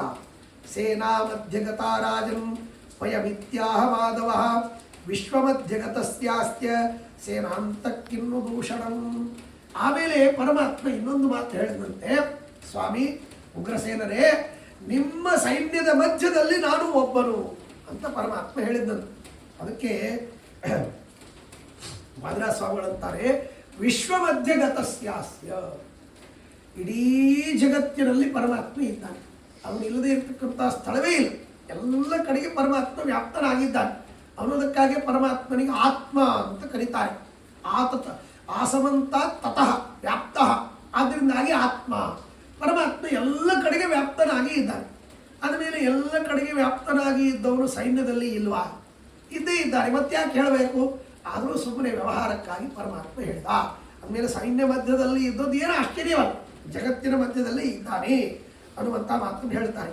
ವಕ್ರಂ ಸರ್ವಮವಕ್ರಯತ್ವನುದಿನಂ ಕುಬ್ಜಾತನು ಜೃಂಭಕೋ ಮಲ್ಲಾನಾಂ ಲಯಕೃದ್ಧುನೋತು ಸರಿಪೂನ್ ಕಂಸಸ್ಯ ಹಿಂಸಾಕರ ಬಂಧೂನ್ ಬಂಧಕರಾನ್ ವಿಯೋಜೇತು ಮೇ ರಮ್ಯಾಂ ಧುರಂ ಮಾಧುರಃ ಸಂದದ್ಯಾಧರಿರಂತರಂಗ ವಿಭವಂ ರಂಗಸ್ಥಳೀರಂಜಕಃ. ಇಷ್ಟು ಕಥೆಯನ್ನು ಹೇಳಿ ಮತ್ತೆ ಒಮ್ಮೆ ಹಿಂದಿನಿಂದ ಕಥೆಯನ್ನು, ಪರಮಾತ್ಮನ ಕಥೆಯನ್ನು ಮಧುರಾಪಟ್ಟಣ ಪ್ರವೇಶ ಮಾಡಿದಾಗಿಂದ ಇಲ್ಲಿವರೆಗೆ ಏನೇನು ಆಯಿತು ಆ ಕಥೆಯನ್ನು ಸ್ಮರಣೆ ಮಾಡಿಕೊಂಡು ಅಂತಹ ಒಂದು ಅವಸ್ಥೆಯನ್ನು ನಮಗೂ ಪರಮಾತ್ಮ ಕೊಡಲಿ ಅನ್ನುವುದನ್ನು ಪ್ರಾರ್ಥನೆ ಮಾಡ್ತಾರೆ. ಪರಮಾತ್ಮ ಮೊಟ್ಟ ಮೊದಲು ಬಂದದ್ದೇನು ಮಾಡಿದ ಅಂದರೆ ತ್ರಿವಕ್ರೆಯನ್ನು ಸ್ವರೂಪಳನ್ನಾಗಿ ಮಾಡಿದ ಪರಮಾತ್ಮ. ಹಾಗಾಗಿ ನೋಡ್ರಿ, ಆ ವಕ್ರಳಾಗಿರತಕ್ಕಂತಹ ಯಾವ ತ್ರಿವಕ್ರ ಕುಬ್ಜೆಯನ್ನು ಸುಂದರವಾದ ರೂಪವುಳ್ಳವನಂತೆ ಮಾಡಿದ್ದ ಪರಮಾತ್ಮ. ಅಂಥ ಪರಮಾತ್ಮ ನಮಗೂ ಕೂಡ ವಕ್ರಗತಿ ಅಂದರೆ ಕೆಟ್ಟ ಬುದ್ಧಿಯನ್ನು ಪರಮಾತ್ಮ ನಾಶ ಮಾಡಲಿ, ನಮಗೂ ಒಳ್ಳೆ ಬುದ್ಧಿಯನ್ನು ಕೊಡಲಿ. ಆಮೇಲೆ ಕುಬ್ಜಾತನು ಜೃಂಭಕಃ, ಯಾಕೆಂದರೆ ಅವನು ಆ ಕುಬ್ಜೆಯನ್ನು ಎತ್ತಿ ಚೆನ್ನಾಗಿ ಮಾಡಿದ. ಆಮೇಲೆ ಮಲ್ಲಾನಾಂ ಲಯಕೃದ್ಧುನೋತು ಸರಿಪೂನ್ ಕಂಸಸ್ಯ ಹಿಂಸಾಕರ, ಪರಮಾತ್ಮ ಅಲ್ಲಿ ಇರ್ತಕ್ಕಂತಹ ಚಾಣೂರ ಮುಷ್ಟಿಕಾದಿ ಮಲ್ಲರನ್ನು ಸಂಹಾರ ಮಾಡಿದ, ಕಂಸರನ್ನು ಕೊಂದ. ಅಂಥ ದುಷ್ಟರನ್ನು ಸಂಹಾರ ಮಾಡಿರ್ತಕ್ಕಂತಹ ಪರಮಾತ್ಮ ನಮ್ಮಲ್ಲಿ ಇರತಕ್ಕಂತಹ ಕಾಮಕ್ರೋಧ ಲೋಭ ಮೋಹದ ಮಾತ್ಸರ್ಯಗಳನ್ನು ನಾಶ ಮಾಡಲಿ. ಆಮೇಲೆ ಬಂಧೂನ್ ಬಂಧುಕರಾನ್ ವಿಯೋಜಯತು ಮೇ ರಮ್ಯಾಂ ಧುರಂ ಮಾಧುರಃ, ಪರಮಾತ್ಮ ಬಂದು ತನ್ನ ತಂದೆ ತಾಯಿಗಳಿಗೆ ಹಾಕಿರ್ತಕ್ಕಂಥ ನಿಗಡ ಬಂಧವನ್ನು ಮೋಚನೆ ಮಾಡಿದ. ನಿಗಡ ಬಂಧವನ್ನು ಮೋಚನೆ ಮಾಡಿ ಅವರನ್ನು ಮುಕ್ತಿಯನ್ನು ಮಾಡಿದ. ಆದರೆ ಅವರಿಗೆ ಇನ್ನೊಂದು ಬಂಧವನ್ನು ಕೊಟ್ಟ. ಏನು ಬಂಧ ಅಂದರೆ ತನ್ನ ಸ್ನೇಹ ಎನ್ನುವಂಥ ಬಂಧವನ್ನು ಪರಮಾತ್ಮ ಅವರಿಗೆ ಕೊಟ್ಟ. ಆ ಬಂಧನದಲ್ಲಿ ಅವರನ್ನು ಕಟ್ಟಿ ಹಾಕಿದಂತೆ, ಸ್ನೇಹ ಪಾಶದಿಂದ ಅವರನ್ನು ಕಟ್ಟಿ ಹಾಕಿದ ಅಂತ ಹೇಳ್ತಾರೆ. ಹಾಗೆ ಪರಮಾತ್ಮ ನಮಗೂ ಕೂಡ ಯಾವ ವ್ಯಕ್ತಿಗಳು ನಮಗೆ ಬಂಧಕರಾಗಿದ್ದಾರೆ, ಸಂಸಾರದಲ್ಲಿಯೇ ನಮ್ಮನ್ನು ಕೂಡಿಡುವಂತೆ ಮಾಡ್ತಾರೆ, ಅಂಥ ಬಂಧುಗಳಿಂದ ವಿಯೋಜನೆ ದೂರ ಇಟ್ಟಿರಲಿ ನಮ್ಮನ್ನು. ಅದಕ್ಕೆ ಬಂಧು ಅಂದರೆ ಬಂಧಕ್ಕೆ ಕಾರಣರಾಗ್ತಕ್ಕಂಥವ್ರು ಬಂಧುಗಳು ಅಂತ ಶಾಸ್ತ್ರ ಹೇಳ್ತಾರೆ. ನಮ್ಮಲ್ಲಿ ಬಂಧುಗಳು ಅಂದರೆ ಬಹಳ ಒಳ್ಳೆಯವ್ರಿ, ನಮ್ಗೆ ಆಪ್ತರು ಅಂತ. ಆದರೆ ಬಂಧುಗಳು ಅಂತ ಅನ್ನೋದನ್ನು ಯಾರಿಗೆ ಕರೀತಾರೆ ಅಂದರೆ ನಮ್ಮನ್ನು ಸಂಸಾರದಲ್ಲಿ ಬಂಧನ ಮಾಡ್ತಕ್ಕಂಥವ್ರು. ಹಾಗಾದರೆ ಬಂಧ ಅಂತನ್ನೋದು ಅಕಾರ ಅಂತ ಆಗ್ತದೆ, ಬಂಧು ಅಂತ ಉಕಾರ ಇದೆಯಲ್ಲ ಅಂದರೆ ತೃತೀಯೋ ಅತಿಶಯ ಅಂತ ಶಾಸ್ತ್ರದಲ್ಲಿ ಒಂದು ನಿಯಮ. ಅಂದರೆ ಮೂರನೇ ಅಕ್ಷರ ಅತಿಶಯವನ್ನು ತೋರಿಸ್ತದೆ. ಏನು ಅತಿಶಯ ಅಂದರೆ ಈ ಬಂಧುಗಳು ವಿಶೇಷವಾಗಿ ನಮ್ಮನ್ನು ಸಂಸಾರದಲ್ಲಿ ಬಂಧನ ಮಾಡ್ತಾರೆ. ಸುಮ್ಮನೆ ಬಂಧನ ಮಾಡೋದಿಲ್ಲ, ವಿಶೇಷವಾಗಿ. ಯಾಕೆಂದರೆ ನಾನು ನನ್ನದು ಅಂತ ಅಂದ್ಕೊಳ್ತಾ ಹೋಗ್ತೀವಿ, ಬೆಳೀತಾ ಹೋಗ್ತದೆ ಸಂಸಾರ. ಯಾರನ್ನು ನೋಡ್ತೀವಿ, ನೀವು ಎಲ್ಲಿಯವರು ನಾವು ಇಲ್ಲಿಯವರು, ಓ ನಮ್ಮೂರವರ ನೀವು ಅಂತ ಅವ್ರನ್ನ ಬೆಳೆಸ್ಬಿಡ್ತಾವೆ. ಅಥವಾ ಎಲ್ಲೋ ಇರ್ತಕ್ಕಂಥವ್ರು ಎಲ್ಲೋ ಒಂದು ಕಡೆ ಬಂದು ಕಂಪ್ನಿಯಲ್ಲೋ ಅಥವಾ ಮತ್ತೊಂದರಲ್ಲೋ ಓದ್ತಾರೆ, ಕಾಲೇಜುಗಳಲ್ಲಿ ಅಥವಾ ಮತ್ತೊಂದು ಇದರಲ್ಲಿ ಕೆಲಸ ಮಾಡ್ತಾರೆ, ಅವರ ಭೇಟಿ ಆಗ್ತದೆ, ಪರಸ್ಪರವಾಗಿ ಮಿತ್ರರಾಗ್ತಾರೆ. ಓ ಇವರು ನಮ್ಮವ್ರಿ ಅಂತ ಬಂಧವನ್ನು ಬೆಳೆಸ್ಕೊತ ಹೋಗ್ತಾರೆ. ಹಾಗಾಗಿ ಆ ಬಂಧ ಎಷ್ಟು ವಿಚಿತ್ರವಾಗಿ ಬೆಳೀತದೆ ಅಂದರೆ ಅವರ ವಿಯೋಗದಿಂದ ಕೆಲವೊಮ್ಮೆ ನಮಗೆ ದುಃಖ ಆಗ್ತದೆ. ಆ ದುಃಖದಿಂದ ದೇವರನ್ನ ಸ್ಮರಣೆ ಮಾಡುವ ಕ್ಷಣಗಳನ್ನು ಕಳ್ಕೊಂಡ್ಬಿಡ್ತೇವೆ. ಹಾಗಾಗಿ ಈ ರೀತಿಯಲ್ಲಿ ಭಗವಂತನ ವಿಶಿಷ್ಟವಾಗಿರ್ತಕ್ಕಂತಹ ಏನು ವಿಚಿತ್ರವಾಗಿರ್ತಕ್ಕಂತಹ ಸ್ನೇಹ ಇದೆ. ಆ ಸ್ನೇಹದಿಂದ ಬಂಧವನ್ನು ನಾವು ಮಾಡ್ಕೊಳ್ಳೋದಿಲ್ಲ, ಸ್ನೇಹದ ಬಂಧವನ್ನು ಕಟ್ಕೊಳ್ಳೋದಿಲ್ಲ. ಕಿಂತು ಇವರು ನನ್ನವರು, ಈ ವಸ್ತು ನನ್ನದು ಅಂತನ್ನುವಂತಹ ರೀತಿಯಲ್ಲಿ ಅದರ ಮೇಲೆ ವಿಶೇಷವಾದ ಸ್ನೇಹವನ್ನು ಬೆಳೆಸಿ ಆ ಬಂಧಕ್ಕೆ ಗುರಿಯಾಗ್ತೇವೆ ನಾವು. ಅದಕ್ಕಾಗಿ ಇವರೆಲ್ಲ ಬಂಧುಗಳು ಅಂದರೆ ಬಂಧನದಲ್ಲಿ ನಮ್ಮನ್ನು ಇಡ್ತಕ್ಕಂಥವ್ರು ವಿಶೇಷವಾಗಿ. ಏಕೆ ತೃತೀಯೋ ಅತಿಶಯವಾಗಿ ಬಂಧನ ಮಾಡ್ತಾರೆ. ಅದಕ್ಕಾಗಿ ಅಂತಹ ಬಂಧುಗಳು ಯಾರು ಬಂಧಕ್ಕೆ ಕಾರಣರಾಗಿದ್ದಾರೋ ಅವರನ್ನು ದೂರ ಮಾಡಿ ವಿಯೋಜಯತು. ಆಮೇಲೆ ರಮ್ಯಾಂ ಧುರಂ ಮಾಧುರ, ಪರಮಾತ್ಮ ಅದ್ಭುತವಾಗಿರ್ತಕ್ಕಂಥ ವ್ಯಕ್ತಿ. ಅವನು ಮಧುರಾ ಪಟ್ಟಣಕ್ಕೆ ನಿಯಾಮಕ. ಹಾಗಾಗಿ ಅವನು ಏನು ಮಾಡಬೇಕು ಅಂದರೆ ಧುರ ಅಂದರೆ ಧೂಳು. ನಮಗೆ ಧೂಳು ತುಂಬ ಹತ್ತಿದೆ. ಧೂಳು ಯಾವುದಿರ್ತದೆ ಸಾಮಾನ್ಯವಾಗಿ ಕೆಟ್ಟದ್ದೇ ಅಲ್ವಾ, ಹೊಲಸು. ಹಾಗಾಗಿ ನಮಗೆ ಪಾಪ ಎನ್ನುವಂತಹ ಈ ಧೂಳು ಬಹಳ ಹತ್ತಿಬಿಟ್ಟಿದೆ. ಹೀಗಾಗಿ ನಮ್ಮೆಲ್ಲ ಮುಖ ಹೊಲಸಾಗಿಬಿಟ್ಟಿದೆ, ನಮ್ಮೆಲ್ಲ ದೇಹ ಹೊಲಸಾಗಿಬಿಟ್ಟಿದೆ. ಹಾಗಾಗಿ ಪರಮಾತ್ಮ ಆ ಧುರವನ್ನು ಕಳೆದು ಹಾಕಲಿ. ಯಾಕೆ ಅಂದರೆ ಅವನು ಮಾಧುರ. ಅವನಿಗೆ ಮಾಧುರ ಅಂದರೆ ಮಧುರಾ ಪಟ್ಟಣದಲ್ಲಿ ಇರ್ತಕ್ಕಂಥವನು ಮಾಧುರ ಅಂತ ಕರೀತಾರೆ. ಜೊತೆಗೆ ಇನ್ನೊಂದು ಮಾತನ್ನು ಹೇಳ್ತಾರೆ, ಮಾಧುರ ಅಂದರೆ ಮಾ ಅಂದರೆ ಇಲ್ಲ, ಮಾ ಅಂದರೆ ಬೇಡ, ಧುರ ಅಂದರೆ ಧೂಳು ಅವನ ಹತ್ರ ಸುಳಿಯೋದಿಲ್ಲ, ಅದಕ್ಕಾಗಿ ಅವರು ಮಾಧುರ. ಹಾಗಾಗಿ ನಿರ್ದುಷ್ಟನಾಗಿರ್ತಕ್ಕಂಥವನು ಪರಮಾತ್ಮ. ನಮ್ಮ ದೋಷಗಳನ್ನು ಕಳಿದಿ. ಅದಕ್ಕಾಗಿ ಪರಮಾತ್ಮ ಮತ್ತೆ ರಮ್ಯಾಂ ಧುರಂ ಮಾಧುರ ಸಂದದ್ಯಾಧರಿರಂತರಂಗ ವಿಭವಂ ರಂಗಸ್ಥಲೀರಂಜಕ. ಆಮೇಲೆ ಪರಮಾತ್ಮ ರಂಗಮಂಟಪದಲ್ಲಿ ಎಲ್ಲ ಆ ದುಷ್ಟರಾಗಿರ್ತಕ್ಕಂತಹ ಇವರನ್ನು ಸಂಹಾರ ಮಾಡಿ ಪರಮಾತ್ಮ ಕೊಡುಂದಂತೆ. ಆ ಮಲ್ಲರನ್ನ, ಚಾಣೂರ ಮುಷ್ಟಿಕಾದಿ ಮಲ್ಲರನ್ನ ಸಂಹಾರ ಮಾಡಿ ಪರಮಾತ್ಮ ನರ್ತನ ಮಾಡಿದಂತೆ. ಹಾಗಾಗಿ ಅಂತಹ ಪರಮಾತ್ಮ ನಮ್ಮ ಅಂತರಂಗದಲ್ಲಿಯೂ ಕೂಡ ತಾನು ನರ್ತನವನ್ನು ಮಾಡಲಿ, ಅಂದರೆ ನಮ್ಮ ಹೃದಯ ಗುಹೆಯಲ್ಲಿ ಯಾವಾಗಲೂ ವಾಸ ಮಾಡಲಿ, ಅವನ ಧ್ಯಾನ ಬರುವಂತೆ ನಮಗಾಗಲಿ ಎಂಬುದಾಗಿ ಆ ಕಥೆಯನ್ನು ಇಲ್ಲಿವರೆಗೆ ನಡೆದಿರ್ತಕ್ಕಂಥ ಕಥೆಯನ್ನು ಹೇಳ್ತಾರೆ. ಆಮೇಲೆ ಮಧುರಾ ಪಟ್ಟಣದ ಒಂದು ವಿಚಾರವನ್ನು ಹೇಳ್ತಾರೆ. ಮಧುರಾಯೇನ ಸಮಭೂಜಿತ ಸ್ಮರತಾತಂ ತಂ ಮಹತಾರ್ಥದಂ. ಇದರಲ್ಲಿ ಪಾದರಾಜ ಸ್ವಾಮಿಗಳ ಒಂದು ಚಾಕಚಕ್ಯತೆ, ಶಬ್ದಗಳ ಪ್ರಯೋಗ ಬಹಳ ಅದ್ಭುತ. ಇದು ಅನೇಕ ಕಡೆಗೆ ಕಾಣ್ತೇವೆ. ಇಲ್ಲಿ ಒಂದು ವಿಶಿಷ್ಟವಾಗಿರ್ತಕ್ಕಂಥದ್ದು ನೋಡ್ರಿ ಹೇಗಿದೆ. ಒಂದೇ ಶಬ್ದ ಎರಡೆರಡು ಬಾರಿ ಪ್ರಯೋಗ ಮಾಡಿದರೂ ಅರ್ಥ ಮಾತ್ರ ಬೇರೆ ಆಗುತ್ತೆ. ಮಧುರಾಯೇನ ಸಮಭೂತ್ ಜಿತ, ಎರಡೆರಡು ಬಾರಿ ಶಬ್ದಗಳು ಬರ್ತವೆ. ಸ್ಮರತಾತಂ ತಂ ಮಹತಾರ್ಥದಂ. ಇಲ್ಲಿ ಏನಿದೆ ವಾಕ್ಯದಲ್ಲಿ ಅಂದರೆ ಮಧುರಾ ಪಟ್ಟಣ ಯಾವ ಭಗವಂತನ ವಾಸ ಮಾಡುವುದರಿಂದಾಗಿ ಮಧುರವಾಯಿತು. ಮಧುರ ಏನ ಸಮಭೂಜಿತ. ಆ ಭೂಮಿ ಇದು ಸಾಮಾನ್ಯವಾಗಿ ಸಮಾನವಾಗಿರ್ತದೆ. ಇವತ್ತೆಲ್ಲ ಗುಡ್ಡಗಾಡು ಎಲ್ಲ ಸಮತೋಲನ ಇರುವುದಿಲ್ಲ, ಆದರೆ ಒಂದು ಕಡೆಗೆ ಭೂಮಿ ಸಮಾನವಾಗಿರ್ತದೆ. ಆದರೆ ಈ ಪರಮಾತ್ಮನ ವಾಸದಿಂದ ಅದು ಉಜ್ಜಿತ, ಮೇಲು ಬಂತದ್ದು.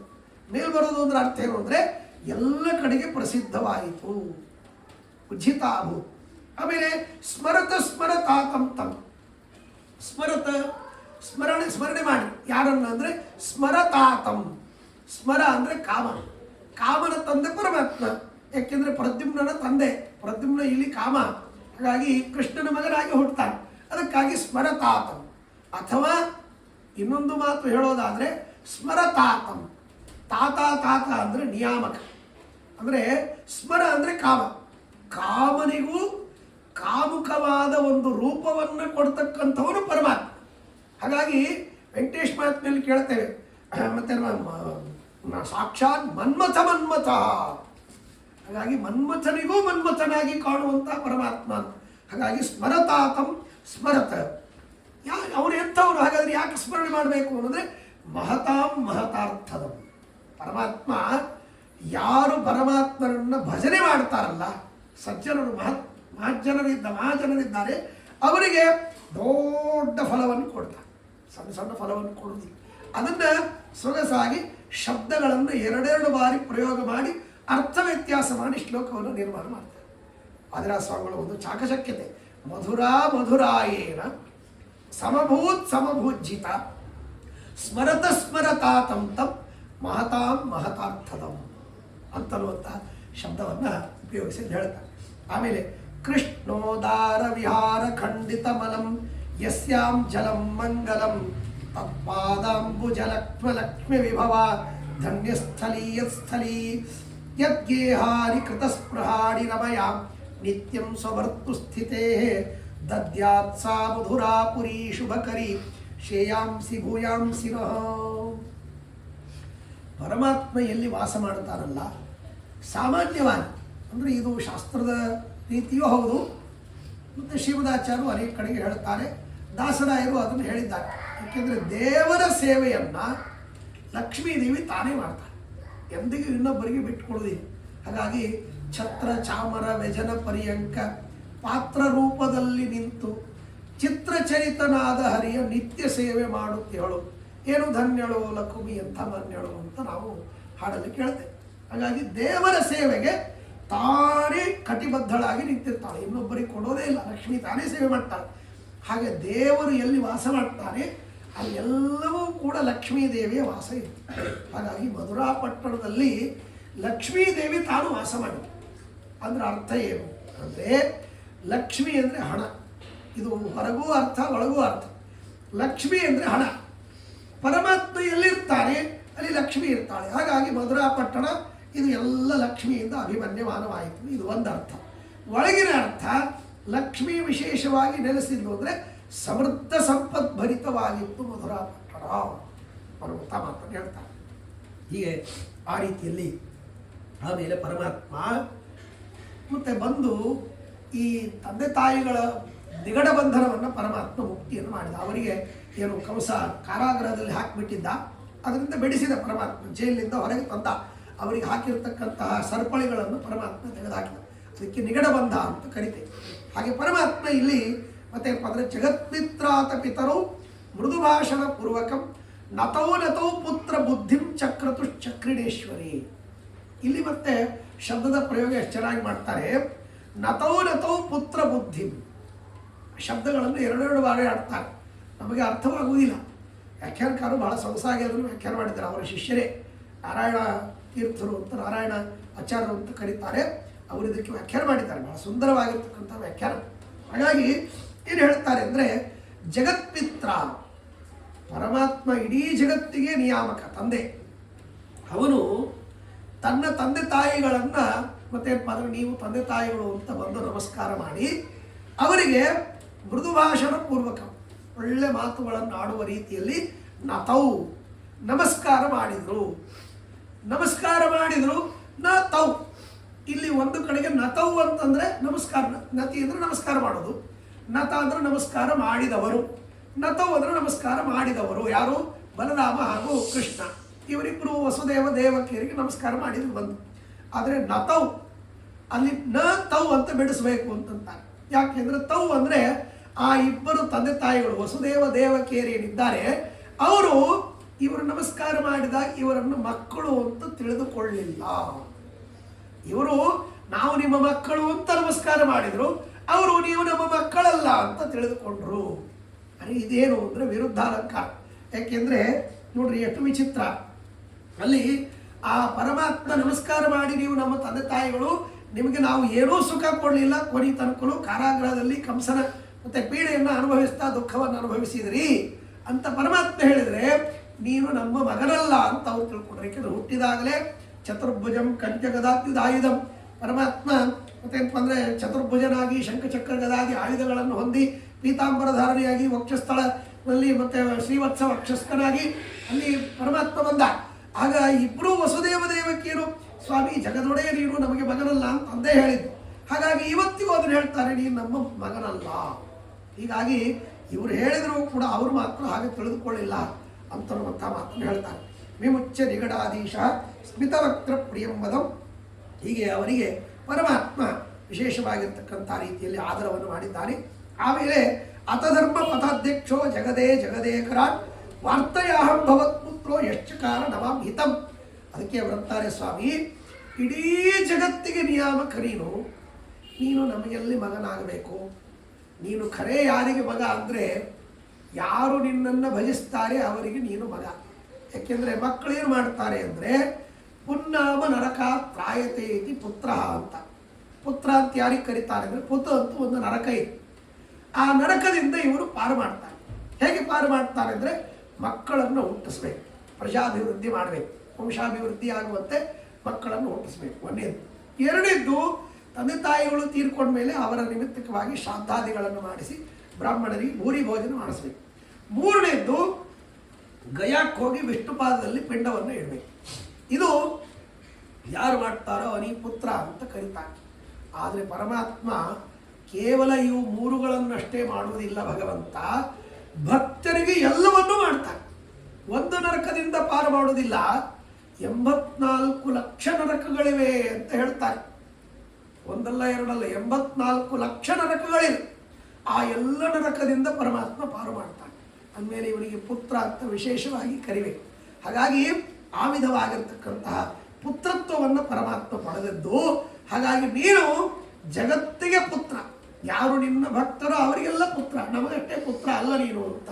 ಹಾಗಾಗಿ ಮತ್ತೇನಪ್ಪ ಅಂದರೆ ಒಬ್ಬರು ಚೇಷ್ಟಿಗೆ ಹೇಳ್ತಾ ಇದ್ರು, ಏನು ಅಂದರೆ ಮಗಳಿಗೆ ಮಂದಾಕಿನಿ ಅಂತ ಹೆಸರಿಟ್ಟಿದ್ರಂತೆ. ಮಂದಾಕಿನಿ ಅಂತ ಹೆಸರಿಟ್ಟಾಗ ಅವಳಿಗೆ ಮದುವೆ ಮಾಡಿದರು. ಮದುವೆ ಮಾಡಿದ ಮೇಲೆ ಪ್ರೀತಿಯಿಂದ ಮಂದಾಕಿನಿ ಅಂತ ಕರೀಲಿಕ್ಕೆ ದೊಡ್ಡದಾಗತ್ತಲ್ಲ, ಮಂದಿ ಮಂದಿ ಅಂತ ಕರಿತಾ ಇದ್ರು. ಹಾಗಾಗಿ ಇವ್ರು ಯಾರು ಅಂದ್ರೆ ಮಂದಿ ಗಂಡ, ಇವ್ರು ಯಾರು ಅಂದ್ರೆ ಮಂದಿ ಮಕ್ಕಳು. ಹಾಗೆ ಆ ರೀತಿಯಲ್ಲಿ ಪರಮಾತ್ಮ ನೀನು ಮಂದಿ ಮಕ್ಕಳು, ಮಂದಿ ಮಗನಿ ಅಂದರೆ ಎಲ್ಲ ಜನರಿಗೆ ಮಗನಿ, ಹೊರತು ನಮಗಷ್ಟೇ ಮಗನಲ್ಲ.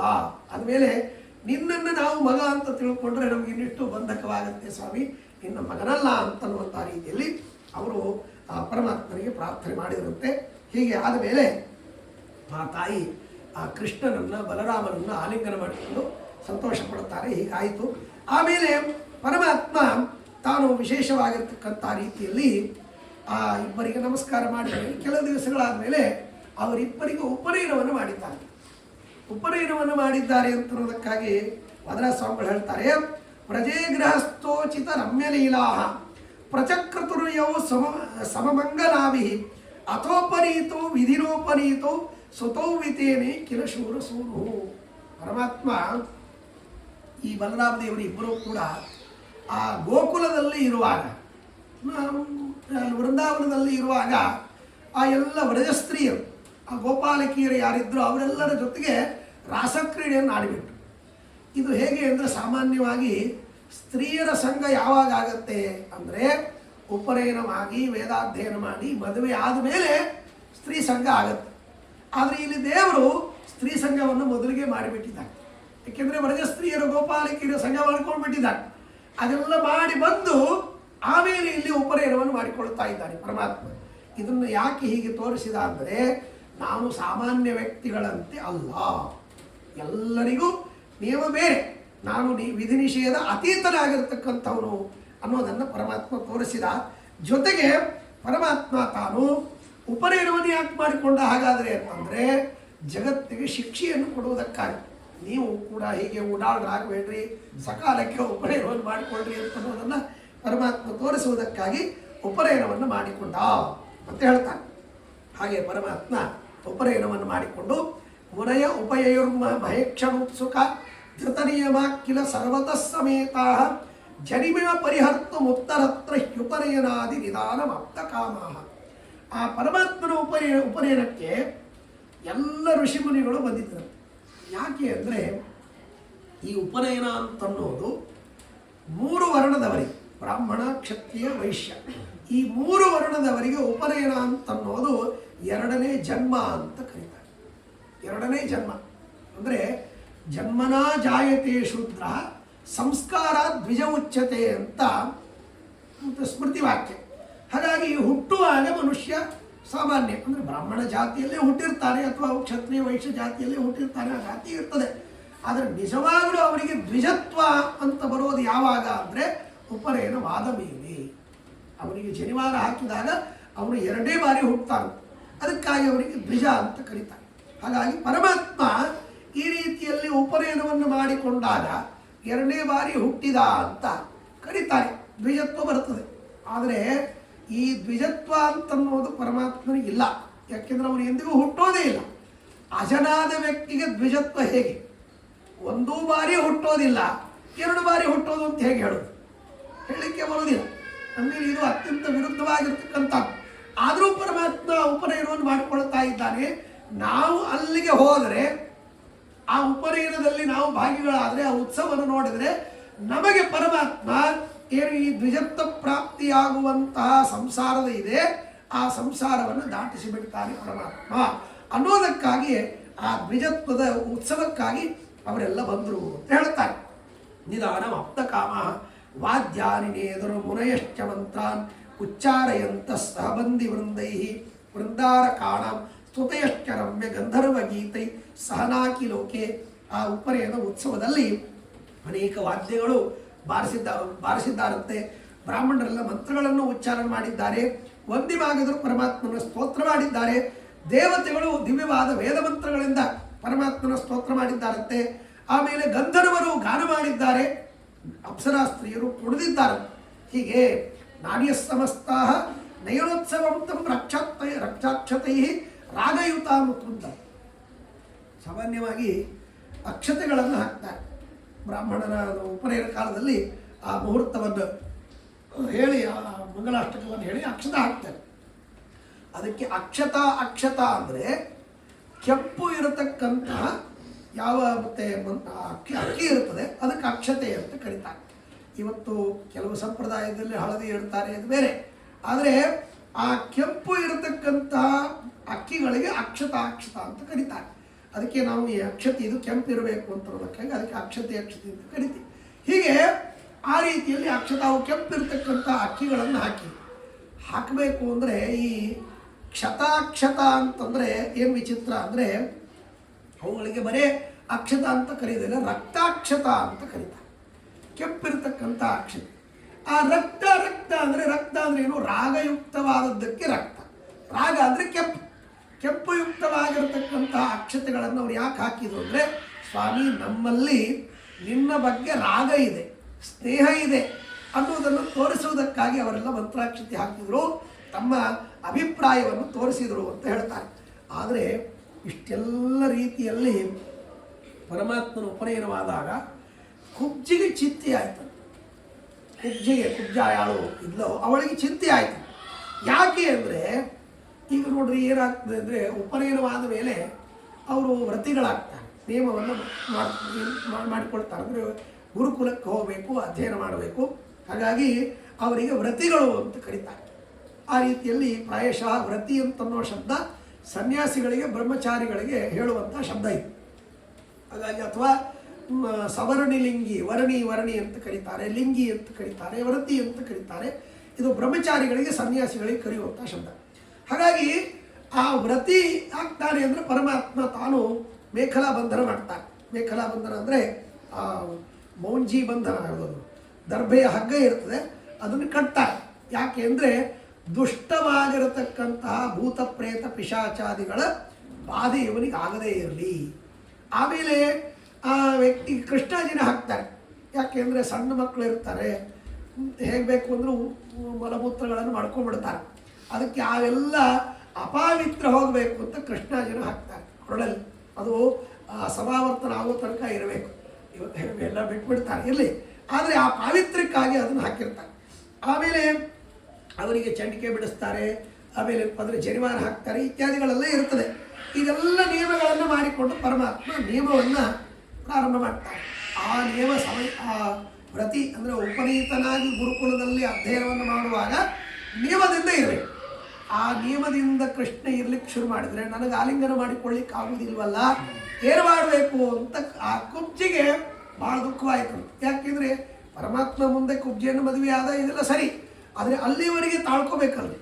ಉಪನೀತನಾಗಿ ಉಪನಯನವನ್ನು ತಾನು ಮಾಡಿಕೊಂಡು ಗುರುಕುಲವಾಸವನ್ನು ಮಾಡಿ ಬಂದು ಆಮೇಲೆ ಮದುವೆ ಆಗೋದು. ಆಮೇಲೆ ಮದುವೆ ಆಗೋದು ಅಷ್ಟು ದಿವಸ ತಾಳ್ಕೊಳ್ಬೇಕಲ್ಲ, ಅಲ್ಲಿವರೆಗೆ ದೇವರನ್ನು ಆಲಿಂಗನ ಮಾಡಿಕೊಳ್ಳಿಕ್ಕೆ ಆಗುವುದಿಲ್ಲ ಅಂತನ್ನುವಂಥ ರೀತಿಯಲ್ಲಿ ಅವಳು ಮಾತ್ರ ಬಹಳ ಚಿಂತೆಯನ್ನು ಅನುಭವಿಸಿದ್ದು. ಹೀಗೆ ಆಯಿತು.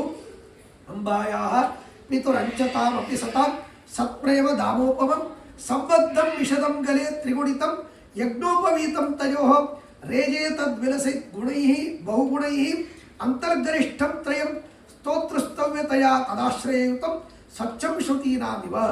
ಪರಮಾತ್ಮ ಉಪನಯನ ಮಾಡಿಕೊಂಡಾಗ ಮತ್ತು ತಾಯಿ ಮತ್ತು ಇವರು ವಸುದೇವ ದೇವಕಿಯರು ತಂದೆ ತಾಯಿಗಳು ಅವರು ಮತ್ತೆ ಏನಪ್ಪ ಅಂದರೆ ಆ ಪರಮಾತ್ಮನಿಗೆ ಉಪನಯನ ಕಾಲದಲ್ಲಿ ಜನಿವಾರ ಹಾಕ್ತಾರೆ. ಜನಿವಾರ ಇದು 3 ಎಳೆ ಇರುತ್ತೆ. ಆ 3 ಎಳೆಯಲ್ಲಿ ಮತ್ತೆ ಒಂದೊಂದು ಎಳೆಯಲ್ಲಿ 3 ಎಳೆ ಇರುತ್ತೆ. ಅದಕ್ಕೆ ನವತಂತು ನವತಂತು ಅಂತ ಕರೀತಾರೆ. ಇವತ್ತು ಎಂತೆಂಥ ಜನಿವಾರ ಬಂದ್ಬಿಡ್ತೇವೆ, ಅದನ್ನು ನೋಡಿ ವಿಚಾರ ಮಾಡಿ ಇದು ನವತಂತು ಇದೆಯೋ ಇಲ್ಲೋ ಅಂತ ಅನ್ನೋದನ್ನು ನೋಡಿ ಹಾಕಬೇಕು. ಆ ರೀತಿಯಲ್ಲಿ ಆ ನವತಂತುಗಳಿಂದ ಯುಕ್ತವಾಗಿರ್ತಕ್ಕಂಥ ಹೇಳಬೇಕು ಅಂದರೆ ಇದು ಇತ್ತಲ್ಲ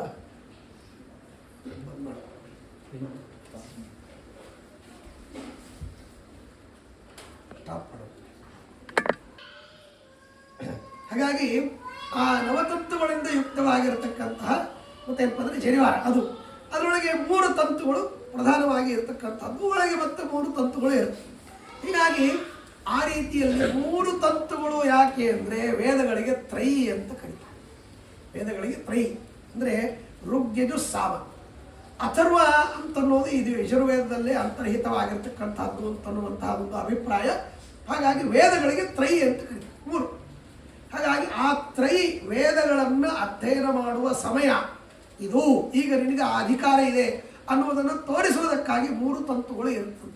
ಹಾಗಾಗಿ ಪರಮಾತ್ಮ ವೇದಗಳಿಂದ ಸ್ತುತ್ಯನಾದವರು, ಅವರಿಗೆಲ್ಲಿ ವೇದವನ್ನು ಅಧ್ಯಯನ ಮಾಡಬೇಕು. ಆದರೂ ಪರಮಾತ್ಮ ಆ 3 ತಂತುಗಳನ್ನು ಹಾಕಿಕೊಂಡು ಆ ತಂದೆ ತಾಯಿಗಳು ಹಾಕಿರ್ತಕ್ಕಂತಹ ಇವುಗಳಿಂದ ಆ 3 ತಂತುಗಳಿಂದ ಏನು ತೋರಿಸಿದ ಅಂದರೆ, ಒಂದು ತಂದೆ, ಇನ್ನೊಂದು ತಾಯಿ, ಇನ್ನೊಬ್ಬರು ಬಂಧುಗಳು, ಇವರ ಸಂಬಂಧ ನನಗಿದೆ, ಅವರೆಲ್ಲರೂ ನನಗೆ ಬೇಕಾದವರು ಅನ್ನೋದಕ್ಕಾಗಿ ಪರಮಾತ್ಮ ಆ ತಂತುವನ್ನು ಹಾಕ್ಕೊಂಡ ಅಂತ ಹೇಳ್ತಾರೆ. ಇನ್ನು ನವತಂತು ಅಂತಂದರೆ ನವವಿಧವಾದ ಭಕ್ತಿ. ಆ ನವವಿಧವಾದ ಭಕ್ತಿ ಇರಲೇಬೇಕು. ಜೊತೆಗೆ ನವವಿಧವಾದ ದ್ವೇಷಗಳು ನಮ್ಮಲ್ಲಿ ತೆಗೆದುಹಾಕಬೇಕು. ಅದೆಲ್ಲ ಶ್ರೀಮದಾಚಾರ್ಯರು ತಾತ್ಪರ್ಯದಲ್ಲಿ ಹೇಳ್ತಾರೆ. ಹಾಗಾಗಿ ಆ ವಿಧವಾಗಿರ್ತಕ್ಕಂತಹ ವಿಚಾರವನ್ನು ತಿಳಿಸಿಕೊಡುವುದಕ್ಕಾಗಿ ಪರಮಾತ್ಮ ಈ ರೀತಿಯಲ್ಲಿ ಉಪನಯನವನ್ನು ಮಾಡಿಕೊಂಡ. ಇತ್ತಂ ಪ್ರಹೃಷ್ಟ ಹೃದಯ ವಾಗ್ಯ ರಸೌ ವಿಶಂಕ ಜಜ್ವಾಲ ಯಜ್ಞ ವರಮಂತ್ರ ಹೃದಯ ಹವೇಪಿ. ಪರಮಾತ್ಮ ಹೀಗೆ ತಾನು ದಿವ್ಯವಾಗಿರ್ತಕ್ಕಂಥ ರೀತಿಯಲ್ಲಿ ಆ ಉಪನಯನವನ್ನು ಮಾಡಿಕೊಂಡ. ಆಮೇಲೆ ಉಪನಯನವನ್ನು ಮಾಡಿಕೊಂಡ ಮೇಲೆ ಗುರುಕುಲ ಅಧ್ಯಯನ ಮಾಡಬೇಕು, ಗುರುಗಳ ಹತ್ರ ಹೋಗಬೇಕು. ಸಾಂದೀಪಿನಿ ಋಷಿಗಳ ಹತ್ರ ಬಂದ. ಆ ಸಾಂದೀಪಿನಿ ಋಷಿಗಳ ಹತ್ರ ಬಂದು ಅಲ್ಲಿ ಮತ್ತೆ ಪರಮಾತ್ಮ ತಾನು ಅಧ್ಯಯನವನ್ನು ಮಾಡಿದ. ಗಾಯತ್ರಿ ವಿಷಂ ಮಮೇತ್ಥ ಮೋಹ ತದ್ವ್ಯಾಜ ತವ ಗುಣ ಚಿಂತಕಾಯ ಮಹ್ಯಂ ಸದ್ಬುದ್ಧಿಂ ದಿಶದಯೇತ್ಯಸೌ ಯಯಾಚೆ. ಗರ್ಗಾಚಾರ್ಯರು ಉಪನಯನವನ್ನು ಮಾಡಿಸಿದರು. ಉಪನಯನವನ್ನು ಮಾಡಿಸಿ ಗಾಯತ್ರಿ ಮಂತ್ರವನ್ನು ಉಪದೇಶ ಮಾಡಿದರು. ತಂದೆ ಒಂದು ಉಪದೇಶ ಮಾಡ್ತಾನೆ, ಅಲ್ಲಿ ಇರ್ತಕ್ಕಂಥ ಆಚಾರ್ಯರು ಉಪದೇಶ ಮಾಡಬೇಕಂತ, ದೊಡ್ಡವರು ಉಪದೇಶ ಮಾಡಬೇಕು ಅಂತ. ಹಾಗಾಗಿ ಉಪದೇಶ ಮಾಡುವಾಗ ಗಾಯತ್ರಿ ಮಂತ್ರದ ಅರ್ಥ ಏನು? ಧಿಯೋಯೋನ ಪ್ರಚೋದಯ, ಬುದ್ಧಿಯನ್ನು ಪರಮಾತ್ಮ ನಮಗೆ ಒಳ್ಳೆಯ ಬುದ್ಧಿಯನ್ನು ಕೊಡಲಿ, ಸದ್ಜ್ಞಾನವನ್ನು ಕೊಡಲಿ ಅಂತನ್ನೋದಕ್ಕಾಗಿ ಅಲ್ಲಿ ಪ್ರಾರ್ಥನೆ ಇದೆ. ಹಾಗಾಗಿ ತತ್ಸವಿತುರ್ವರೆಣ್ಯಂ ಭರ್ಗೋ ದೇವಸ್ಯ ಧೀಮಹಿ ಧಿಯೋಯೋನ ಪ್ರಚೋದಯ ಅಂದರೆ ವ್ಯಾಪ್ತನಾದ, ತತ್ ಅಂದರೆ ವ್ಯಾಪ್ತನಾದ ಪರಮಾತ್ಮ. ಸವಿತು ಅಂದರೆ ಪ್ರಸವಿತು, ಇಡೀ ಜಗತ್ತನ್ನು ಸೃಷ್ಟಿ ಮಾಡುವಂಥವರು ಪರಮಾತ್ಮ. ಅಂತಹ ಪರಮಾತ್ಮ ದೇವಸ್ಯ ಕ್ರೀಡಾದಿ ಗುಣ ವಿಶಿಷ್ಟನಾಗಿರ್ತಕ್ಕಂಥ ಪರಮಾತ್ಮನ ಮತ್ತು ಭರ್ಗಂ ಭರಣಗಮನ ರೂಪವಾಗಿರತಕ್ಕಂತಹ ವರೇಣ್ಯಂ ಶ್ರೇಷ್ಠವಾಗಿರ್ತಕ್ಕಂಥ ರೂಪವನ್ನು ನಾವು ಧ್ಯಾನ ಮಾಡೋಣ. ಆ ಪರಮಾತ್ಮ ಎಂಥವನು? ಧಿಯೋಯವನು ಪ್ರಚೋದಯ, ನಮ್ಮ ಬುದ್ಧಿಯನ್ನು ಪ್ರೇರಣೆ ಮಾಡ್ತಕ್ಕಂಥ ಪರಮಾತ್ಮ, ಅವರನ್ನು ನಾವು ಧ್ಯಾನ ಮಾಡೋಣ ಅಂತನ್ನುವಂಥ ರೀತಿಯಲ್ಲಿ ಪ್ರಾರ್ಥನೆ. ಹಾಗಾಗಿ ನಮ್ಮ ಬುದ್ಧಿಯನ್ನು ಒಳ್ಳೆಯ ರೀತಿಯಿಂದ ಪ್ರೇರಣೆ ಮಾಡಲಿ ಅನ್ನುವ ರೀತಿಯಲ್ಲಿ ಒಳ್ಳೆಯ ಜ್ಞಾನ, ವಿಶಿಷ್ಟವಾಗಿರ್ತಕ್ಕಂಥ ಆಚಾರ ವಿಚಾರಗಳು ಎಲ್ಲವೂ ನಮಗೆ ಗೊತ್ತಾಗಬೇಕು, ಒಳ್ಳೆಯ ರೀತಿಯಿಂದ ನಡೆದುಕೊಳ್ಬೇಕು, ಮೇಲಿಂದ ಮೇಲೆ ಎಚ್ಚರಿಕೆ ಕೊಡಬೇಕು. ಯಾಕೆಂದರೆ ನಮಗೆ ಆಗಾಗ ವೈಷಯಿಕವಾಗಿರ್ತಕ್ಕಂತಹ ಆಸಕ್ತಿಗಳು ಬಹಳ ಬರ್ತಾ ಇವೆ, ದೇವರನ್ನು ಮರೆತು ಬಿಡುತ್ತೆ. ಹಾಗಾಗಿ ಆ ಮರೆಯುವಂಥ ಬುದ್ಧಿ ಹೋಗಿ ದೇವರಲ್ಲಿ ಆಸಕ್ತಿ ಬರಬೇಕು ಅನ್ನುವಂಥ ರೀತಿಯಲ್ಲಿ ಆ ಪರಮಾತ್ಮ ಪ್ರೇರಣೆ ಮಾಡಬೇಕು ಅನ್ನೋದಕ್ಕಾಗಿ ಆ ಪ್ರಾರ್ಥನೆ ಇದೆ. ಅದನ್ನು ಗರ್ಗಾಚಾರ್ಯರು ಉಪದೇಶ ಮಾಡುವುದರ ಜೊತೆಗೆ, ಸ್ವಾಮಿ ನನಗೆ ನಿನ್ನಲ್ಲಿ ಸದಾ ಆಸಕ್ತಿಯನ್ನು ಕೊಡು ಅಂತ ಅವರು ಬೇಡಿಕೊಂಡು ಪರಮಾತ್ಮನಿಗೆ ಗಾಯತ್ರಿ ಮಂತ್ರ ಉಪದೇಶ ಮಾಡಿದರು. ಎದುರೆದುರಿಗೆ ಪರಮಾತ್ಮನಿಗೆ ಹೀಗೆ ಸದ್ಬುದ್ಧಿಂ ದಿಶ ದಯೇತ್ಯಸೌ ಯಯಾಚೆ. ಆಮೇಲೆ ಪರಮಾತ್ಮ ವಿಶಿಷ್ಟವಾಗಿರ್ತಕ್ಕಂಥ ರೀತಿಯಲ್ಲಿ ತಾನು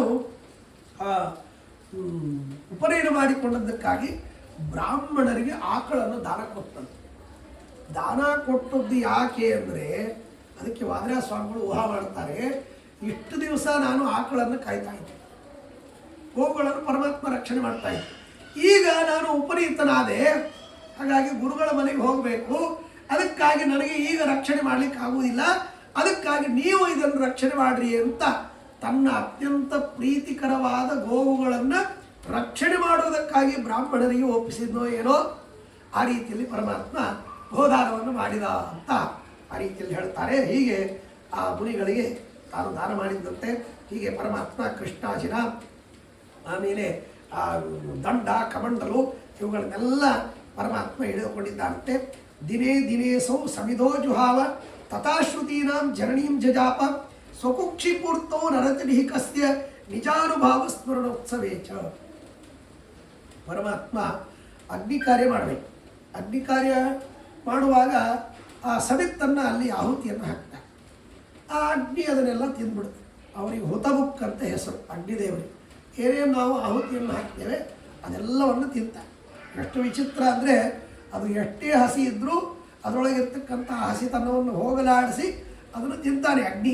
ಇದು ಅಗ್ನಿದೇವರ ಒಂದು ವಿಶಿಷ್ಟವಾಗಿರ್ತಕ್ಕಂತಹ ಒಂದು ಸಾಮರ್ಥ್ಯ, ಮಹಿಮೆ. ಹಾಗಾಗಿ ದೇವರು ಮತ್ತೇನಪ್ಪ ಅಂದರೆ ಆ ಅಗ್ನಿಯಲ್ಲಿ ಆಹುತಿಯನ್ನು ಹಾಕಿದ. ಅಗ್ನಿ ಅಂದರೆ ಯಾರು? ಈ ಅಗ್ನಿ ಅಲ್ವೇ ಇಲ್ಲ, ಅಗ್ರೇ ನಯತೆ ಐತಿ ಅಗ್ನಿ. ಆ ಪರಮಾತ್ಮನಿಗೆ ಅಗ್ನಿ ಅಂತ ಕರೀತಾರೆ. ಹಾಗಾಗಿ ಅವನು ಆ ಅಗ್ನಿಯಲ್ಲಿ ಆಹುತಿಯನ್ನು ಯಾಕೆ ಹಾಕಿದ ಅಂದರೆ, ಅದಕ್ಕೆ ವಾದಿರಾಜ ಸ್ವಾಮಿಗಳಂತಾರೆ, ಸಾಮಾನ್ಯವಾಗಿ ತಮ್ಮ ಕೆಲಸವನ್ನು ತಾವೇ ಮಾಡಿಕೊಡ್ತಾರೆ ಕೆಲವು ವಿಷಯಗಳು. ಯಾವುದು ಅಂದರೆ, ಈಗ ಮನೆಯಲ್ಲಿ ಹೆಂಡತಿ ಮಕ್ಕಳು ಅಥವಾ ಮಕ್ಕಳು ತಾಯಿಗೆ ಕೇಳುವಾಗ ಹಸಿವೆ ಆಗಿದೆ, ಏನಾದರೂ ಕೊಡು ಅಂತ ಪೀಡಿಸ್ತಾ ಇರುವಾಗ, ನನಗೇನೋ ತೊಂದರೆ ಆಗಿದೆ ನೀವೇ ತೊಗೊಂಡು ಹೋಗ್ರಿ ಅಂತಂದಾಗ ತಮಗೆ ಯಾವುದು ಬೇಕೋ ಅದನ್ನು ತೆಗೆದುಕೊಳ್ತಾರೆ. ಹೇಗೆ ಬೇಕೋ ಎಷ್ಟು ಬೇಕೋ ಅಷ್ಟೊಂದು ತಿಂತಾರೆ.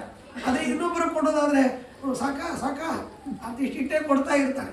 ಅದು ಇವರಿಗೆ ತಿನ್ನಬೇಕೋ ಬಿಡಬೇಕೋ ಒಂದು ರೀತಿಯಲ್ಲಿ ವೈರಾಗ್ಯವನ್ನು ಹುಟ್ಟಿಸಿಬಿಡುತ್ತೆ. ಕೆಲವೊಮ್ಮೆ ಬಡಿಸೋರು ಇರ್ತಾರೆ, ಬೇಕೋ ಬೇಡ ತೋರಿಸ್ಕೊಳ್ತಾ ಹೋಗ್ತಾ ಇರ್ತಾರೆ. ಹಾಗೆಲ್ಲ ಅಲ್ಲ, ಹೊಟ್ಟೆ ತುಂಬ ತಿನ್ಬೇಕು. ಅದಕ್ಕಾಗಿ ಇನ್ನೊಬ್ಬರು ಕೊಟ್ಟರೆ ಬೆಡೆ ಇರುತ್ತೆ. ಅದಕ್ಕಾಗಿ ನಾವೇ ತೊಗೊಂಡ್ರೆ ನಿರ್ಬೇಡೆ. ಅದಕ್ಕಾಗಿ ದೇವರು ಏನು ಮಾಡಿದ, ಅಗ್ನಿಗೆ ಆಹುತಿ ಯಾಕೆ ಹಾಕಿದ್ರೆ, ನಾನು ಹೊಟ್ಟೆ ತುಂಬಿಸ್ಕೊಳ್ಳಿಕ್ಕೆ. ಯಾಕೆಂದ್ರೆ ನಾನೇ ಅಗ್ನಿ ಅಲ್ವಾ, ನಾನು ಹೊಟ್ಟೆಯನ್ನು ನಾನೇ ತುಂಬಿಸ್ಕೊಳ್ಬೇಕು, ಇನ್ಯಾರು ತುಂಬಿಸ್ಬೇಕು. ಅದಕ್ಕಾಗಿ ಪರಮಾತ್ಮ ತನ್ನ ಹೊಟ್ಟೆಯನ್ನು ತುಂಬಿಸಿಕೊಳ್ಳುವುದಕ್ಕಾಗಿ ತಾನು ಅಗ್ನಿಯಲ್ಲಿ ಆಹುತಿಯನ್ನು ಹಾಕಿದ, ಅಂದರೆ ಅಗ್ನಿ ಕಾರ್ಯವನ್ನು ಮಾಡಿದ ಅನ್ನುವಂಥ ಮಾತನ್ನು ಈ ರೀತಿಯಲ್ಲಿ ಸೊಗಸಾಗಿ ಹೇಳ್ತಾರೆ. ಹೀಗೆ ಆ ರೀತಿಯಲ್ಲಿ ಪರಮಾತ್ಮ ಮಾಡಿದ. ಬ್ರಹ್ಮಚರ್ಯ ವ್ರತ ಧುರ್ಯ ಮಾನ್ಯ ಸಂದೃಶ್ಯ ಹಟ್ಟಾ ಪರಮಬ್ಧಿ ಪುತ್ರಿ ವಕ್ಷಸ್ಥಲಸ್ಥ ತಪಯಾಕುಲಾಸೀತ್ ಅಭ್ಯರ್ಥ್ಯಮಾನೋ ಚ ದಿನೇಶವನ್ನಿ. ಆಮೇಲೆ ಏನಪ್ಪ ಅಂದರೆ, ಈ ರೀತಿಯಲ್ಲಿ ಪರಮಾತ್ಮ ತಾನು ವಿಶಿಷ್ಟವಾಗಿರ್ತಕ್ಕಂಥ ರೀತಿಯಲ್ಲಿ ಉಪನಯನವನ್ನು ಮಾಡಿಕೊಂಡು ಬ್ರಹ್ಮಚಾರಿ ನೇಮವನ್ನು ಮಾಡಿಕೊಂಡಾಗ ಕೃಷ್ಣನ ಎದೆಯಲ್ಲಿ ಇರತಕ್ಕಂಥ ಲಕ್ಷ್ಮೀದೇವಿ, ಅವಳು ತರುಣಿ ಅಲ್ವ, ಹಾಗಾಗಿ ಅವಳಿಗೆ ಸ್ವಲ್ಪ ದುಃಖ ಆಯಿತು. ಪರಮಾತ್ಮ ಬ್ರಹ್ಮಚಾರಿ ಆಗಿಬಿಟ್ಟ, ಮತ್ತು ಈಗ ನಾನು ಅವರನ್ನು ಬಿಟ್ಟು ಹೋಗೋ ಪ್ರಸಂಗ ಬಿಡೋದಿಲ್ಲ. ಆದರೂ ಬ್ರಹ್ಮಚಾರಿಯಲ್ಲಿ ಸ್ತ್ರೀಯರನ್ನು ಮುಟ್ಟಬಾರ್ದು, ಸ್ತ್ರೀ ಸಂಪರ್ಕ ಇರಬಾರ್ದು, ಸನ್ಯಾಸಿಗಳಿಗೂ ಸ್ತ್ರೀ ಸಂಪರ್ಕ ಇರಬಾರ್ದು. ಹಾಗಾಗಿ ಆ ರೀತಿ ಆಗತ್ತಲ್ಲ ಅಂತ ಅವಳು ದುಃಖಪಟ್ಟಳು. ಅದೇ ರೀತಿಯಲ್ಲಿ ಮತ್ತು ಸೂರ್ಯ ಮತ್ತೇನಪ್ಪ ಅಂದರೆ, ನನ್ನ ಹೃದಯ ರೋಗವನ್ನು ನಿವಾರಿಸುವಂಥ ಪರಮಾತ್ಮ ತಾನು ಹೃದ್ರೋಗಮ್ಮ ಸೂರ್ಯ ಹರಿಮಾಣಂಚ ನಾಶಯ ಅಂತ ಒಂದು ಮಂತ್ರ ಬರ್ತದೆ. ಮಧ್ಯಾಹ್ನ ಸಂಧ್ಯಾವಂದನೆಯಲ್ಲಿ ಮಂತ್ರ ಬರ್ತದೆ. ಹೃದ್ರೋಗಂ ಮಮ ಸೂರ್ಯ ಹರಿಮಾಣಂಚ ನಾಶಯ. ಅದಕ್ಕೆ ಸೂರ್ಯನಿಗೆ ದುಃಖವಾಯ್ತಂತೆ. ದೇವರು ಪ್ರತಿನಿತ್ಯ 3 ಹೊತ್ತು ಸಂಧ್ಯಾನ ಮಾಡ್ತಾನೆ. ಮಧ್ಯಾಹ್ನ ಸಂಧ್ಯಾವಂದನೆಯಲ್ಲಿ ಈ ಮಂತ್ರ, ನನ್ನ ಹೃದಯದ ರೋಗವನ್ನು ಪರಿಹಾರ ಮಾಡು ಎಂಬುದಾಗಿ ಪ್ರಾರ್ಥನೆ ಇದೆ. ಅದಕ್ಕೆ ಸೂರ್ಯ ಅಂದ, ದೇವರ ಹೃದಯ ರೋಗವನ್ನು ನಾನೇನು ಪರಿಹಾರ ಮಾಡೋದು? ನನಗೆ ಹೃದಯದ ರೋಗ ಇದೆ. ಯಾಕೆಂದರೆ ವೈಷಯಿಕವಾದ ವಸ್ತುಗಳಲ್ಲಿ ಆಸಕ್ತಿ ಅನ್ನೋ ದೇವರನ್ನು ಮರೆತು ಬಿಡ್ತೇನೆ. ಅದಕ್ಕಾಗಿ ಸಂಸಾರ ಬಂದಿರೋದು.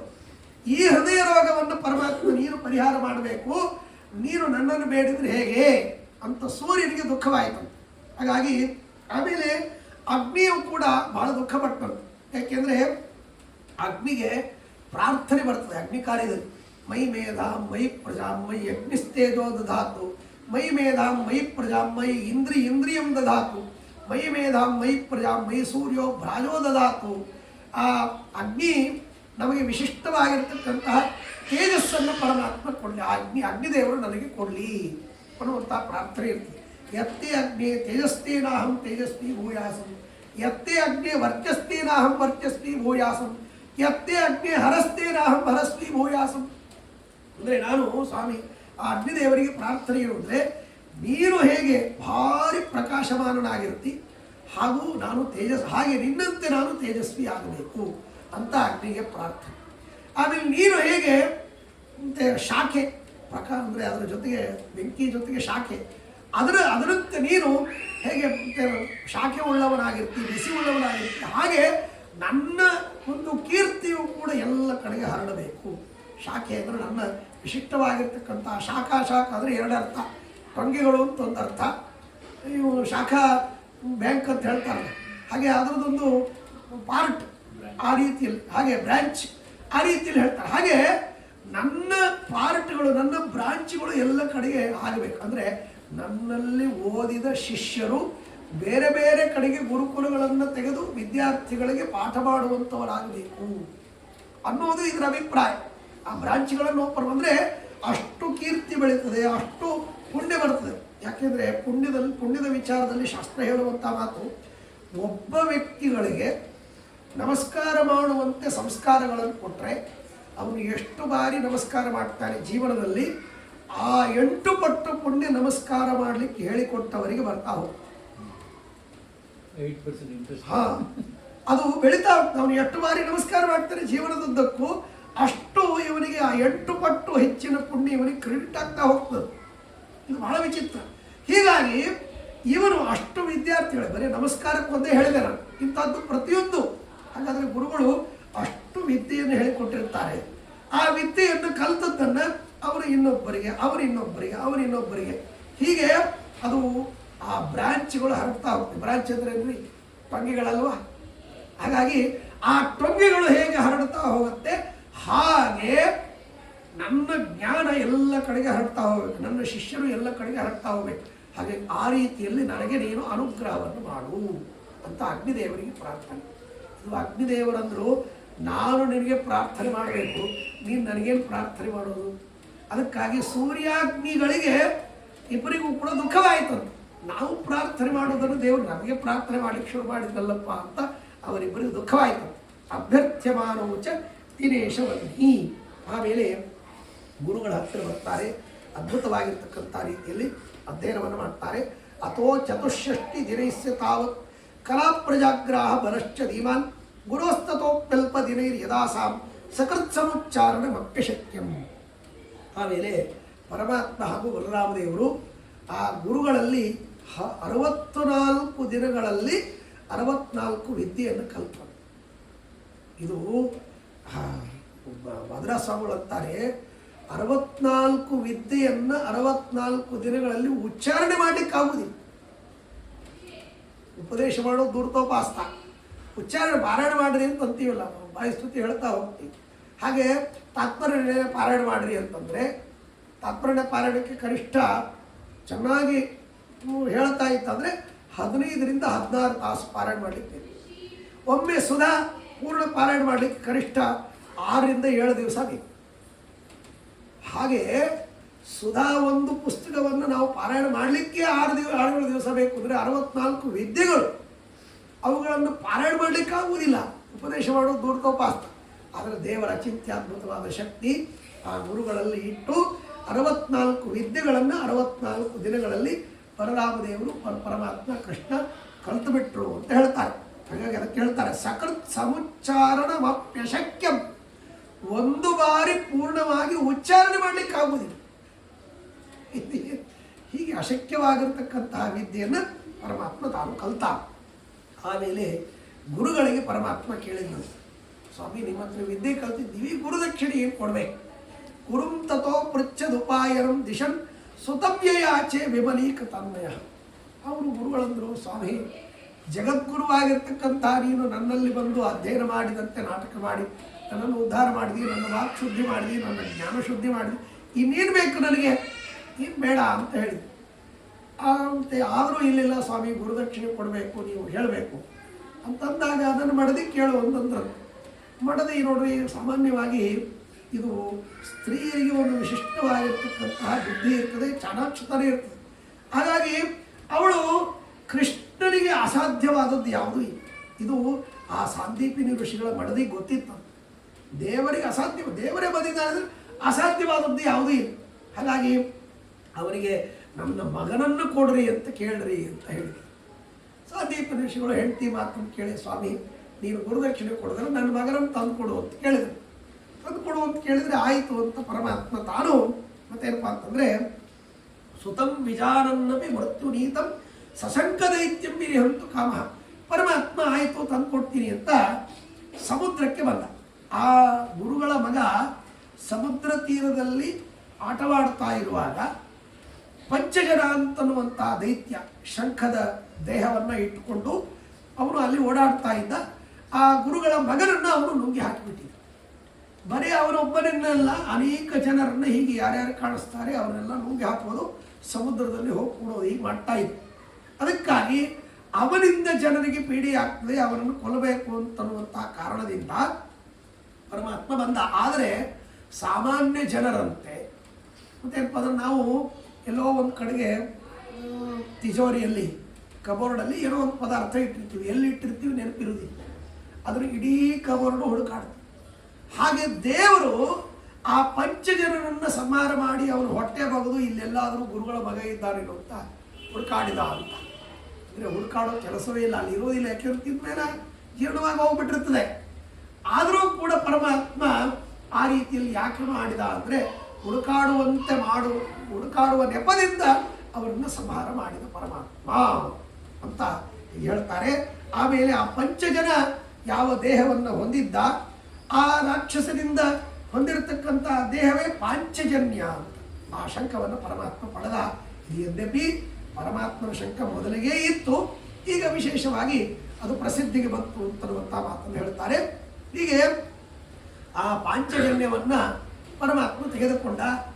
ಪಂಚಜನ ಅಂದ್ರೆ ಅರ್ಥ ಏನು ಅಂದರೆ 5 ಜನರು, ಅಂದರೆ ಈ ದೇಹದಲ್ಲಿ 5 ಇಂದ್ರಿಯಗಳು, ಪಂಚ ಜ್ಞಾನೇಂದ್ರಿಯಗಳು, ಪಂಚ ಕರ್ಮೇಂದ್ರಿಯಗಳು, ಪಂಚ ತನ್ಮಾತ್ರಗಳು, ಪಂಚಭೂತಗಳು, ಇವುಗಳನ್ನು ಪ್ರತ್ಯೇಕ ವಿಂಗಡಣೆ ಮಾಡಿ ಇಟ್ಟಿದ್ದಾರೆ.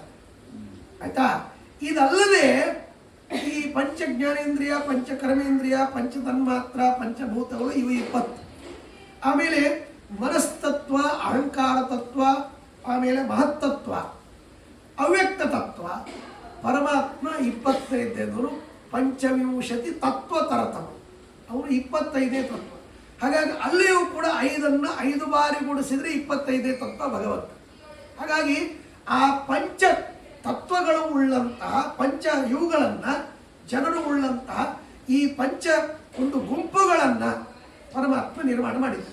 ಹಾಗಾಗಿ ಆ ಪಂಚ ಜನರನ್ನು ಓಡಿಸಬೇಕು ಅಂದರೆ ಅಲ್ಲಿ ಇರತಕ್ಕಂತಹ ಜನರಿಗೆ ಓಡಿಸಬೇಕು ಅಂದ್ರೆ ಅರ್ಥ ಏನು, ಅವರನ್ನು ಆ ದುಃಖದಲ್ಲಿ ಇಲ್ಲದೇ ಇರತಕ್ಕಂತಹ ರೀತಿಯಲ್ಲಿ ಮಾಡಬೇಕು ಅಂದರೆ ಆ ಇಂದ್ರಿಯಗಳಿಗೆ ಬೇಕಾದ ವಿಷಯಗಳನ್ನು ಅವಕ್ಕೆ ಕೊಡಬಾರ್ದು. ಹಾಗಾಗಿ ಸಪಂಚಜನ ದೇಹಸ್ಥಾನ್ ಪ್ರಾಣಾನ್ನಿಷ್ಕ್ರಾಮ್ಯ ಪಂಚಚ, ಆ ಯಾವ ದುಷ್ಟನಾಗಿರ್ತಕ್ಕಂಥ ಪಂಚಜನ ದೈತ್ಯ ಇದ್ದಲ್ಲ ಅವನಲ್ಲಿರ್ತಕ್ಕಂಥ ಪಂಚ ಪ್ರಾಣಗಳು, ಪ್ರಾಣಾಪಾನ ವ್ಯಾನೋದರ ಸಮಾನ, ಆ ವಾಯುದೇವರನ್ನು ಹೊರಗೆ ನೀವು ನೋಡ್ರಿ, ಇಲ್ಲಿದ್ದರೆ ಅವರಿಗೆ ತೊಂದರೆ ಆಗುತ್ತೆ, ಅವರು ಇನ್ನಿಷ್ಟು ಬೆಳೀತಾರೆ, ದೃಪ್ತನಾಗ್ತಾನೆ, ನೀನು ಹೊರಗಡೆ ಅಂತ ಪಂಚ ಪ್ರಾಣ ವಾಯುದೇವರನ್ನು ಹೊರಗೆ ಹಾಕಿಬಿಡ್ತಾರೆ. ಈಗ ಹೀಗಾಗಿ ಪಂಚೇಂದ್ರಿಯಗಳು ಹೋಯಿತು, ಪಂಚ ಜ್ಞಾನೇಂದ್ರಿಯಗಳು, ಕರ್ಮೇಂದ್ರಿಯಗಳು ಎಲ್ಲ ಹೊರಗೆ ಹೋಯ್ತು. ಏನಿರ್ತದೆ ದೇಹ, ಬರೇ ಪಾಂಚಭೌತಿಕ ದೇಹ, ಅದೇ ವಿರೋಧಿ. ಆ ರೀತಿಯಲ್ಲಿ ಅವರನ್ನು ಸಂಹಾರ ಮಾಡಿದ.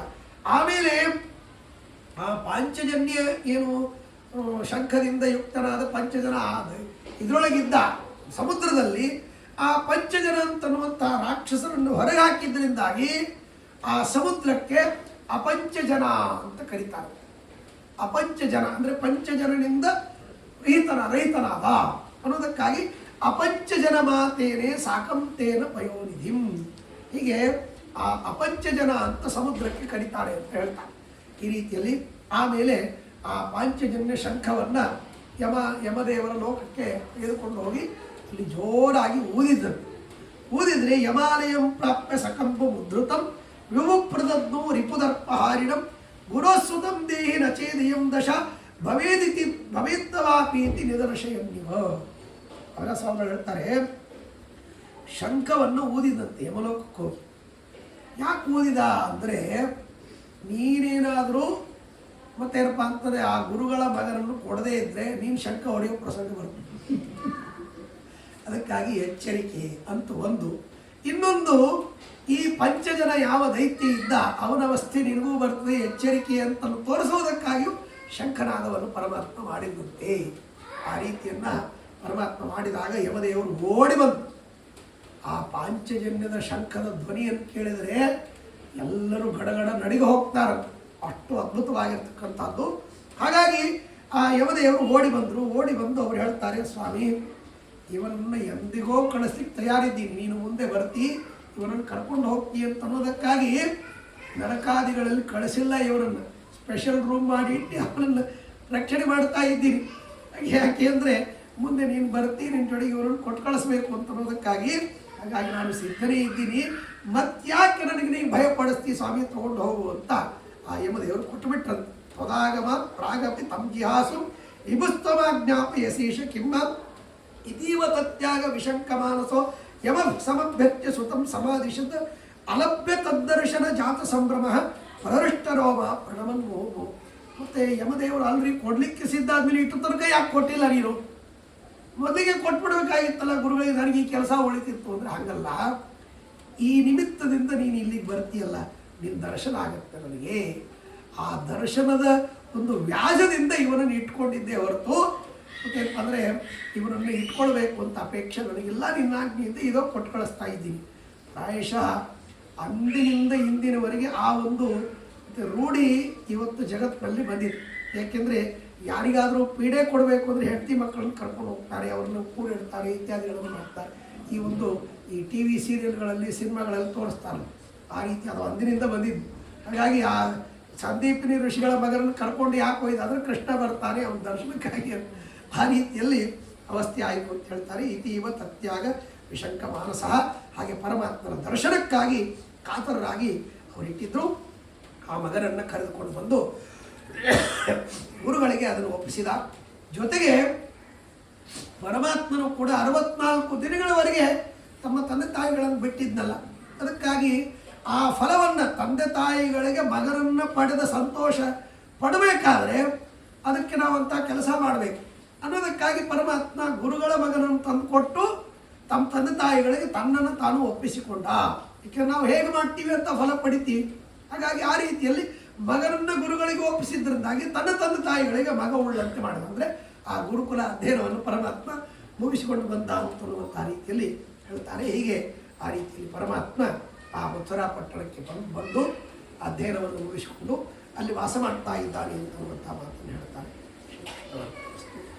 ಕರ್ತ ಹರಿಕರ್ತ ತತ್ಪೂಜಾ ಕರ್ಮಚಾಕಿರು ತಥಾಪಿ ಮತ್ಕೃತ ಪೂಜಾ ತತ್ಪ್ರಸಾದೇನ ನಾಣ್ಯತ ತದ್ಭಕ್ತಿ ತತ್ಫಲಂ ಮಹ್ಯಂ ತತ್ಪ್ರಸಾದ ಪುನಃ ಪುನಃ ಕರ್ಮನ್ಯಾಸೋ ಹರಾವೇವಂ ವಿಷ್ಣು ಸ್ತುತಿಕರ ಸದಾ ಇದಂ ಜ್ಞಾನಂ ಹರೇ ಪೂಜಾ ಹರೇರೇ ಓದಿತಂ ಸದಾ ಹರಿಯಧೀನಂಚ ಸರ್ವತ್ರ ಇತ್ಯೇವಂ ನ್ಯಾಸೋ ಹರೌ ಸ್ಮೃತಃ ವಿಜ್ಞಾನಂ ಯದಿದಂ ಪ್ರಾಪ್ತಂ ಯದಿದಂ ಜ್ಞಾನಮೂರ್ಜಿತಂ ಜನ್ಮಾಂತರೇಕಮೇನೇವ ಮಾಮೂದಸ್ಯ ಪರೀಕ್ಷೆಯಃ ಪ್ರೀತೋಸಿ ಮಾಪತೆ ವ್ಯಾಸ ಯದಿ ಕೇನಾಪಿ ಕರ್ಮಣ ಕುರು ಮಾಂ ಮಧ್ವಶಾಸ್ತ್ರಸ್ಯ ಸದಾ ವೃತ್ತಿರತಂ ಹರೇ. ಶ್ರೀಕೃಷ್ಣ.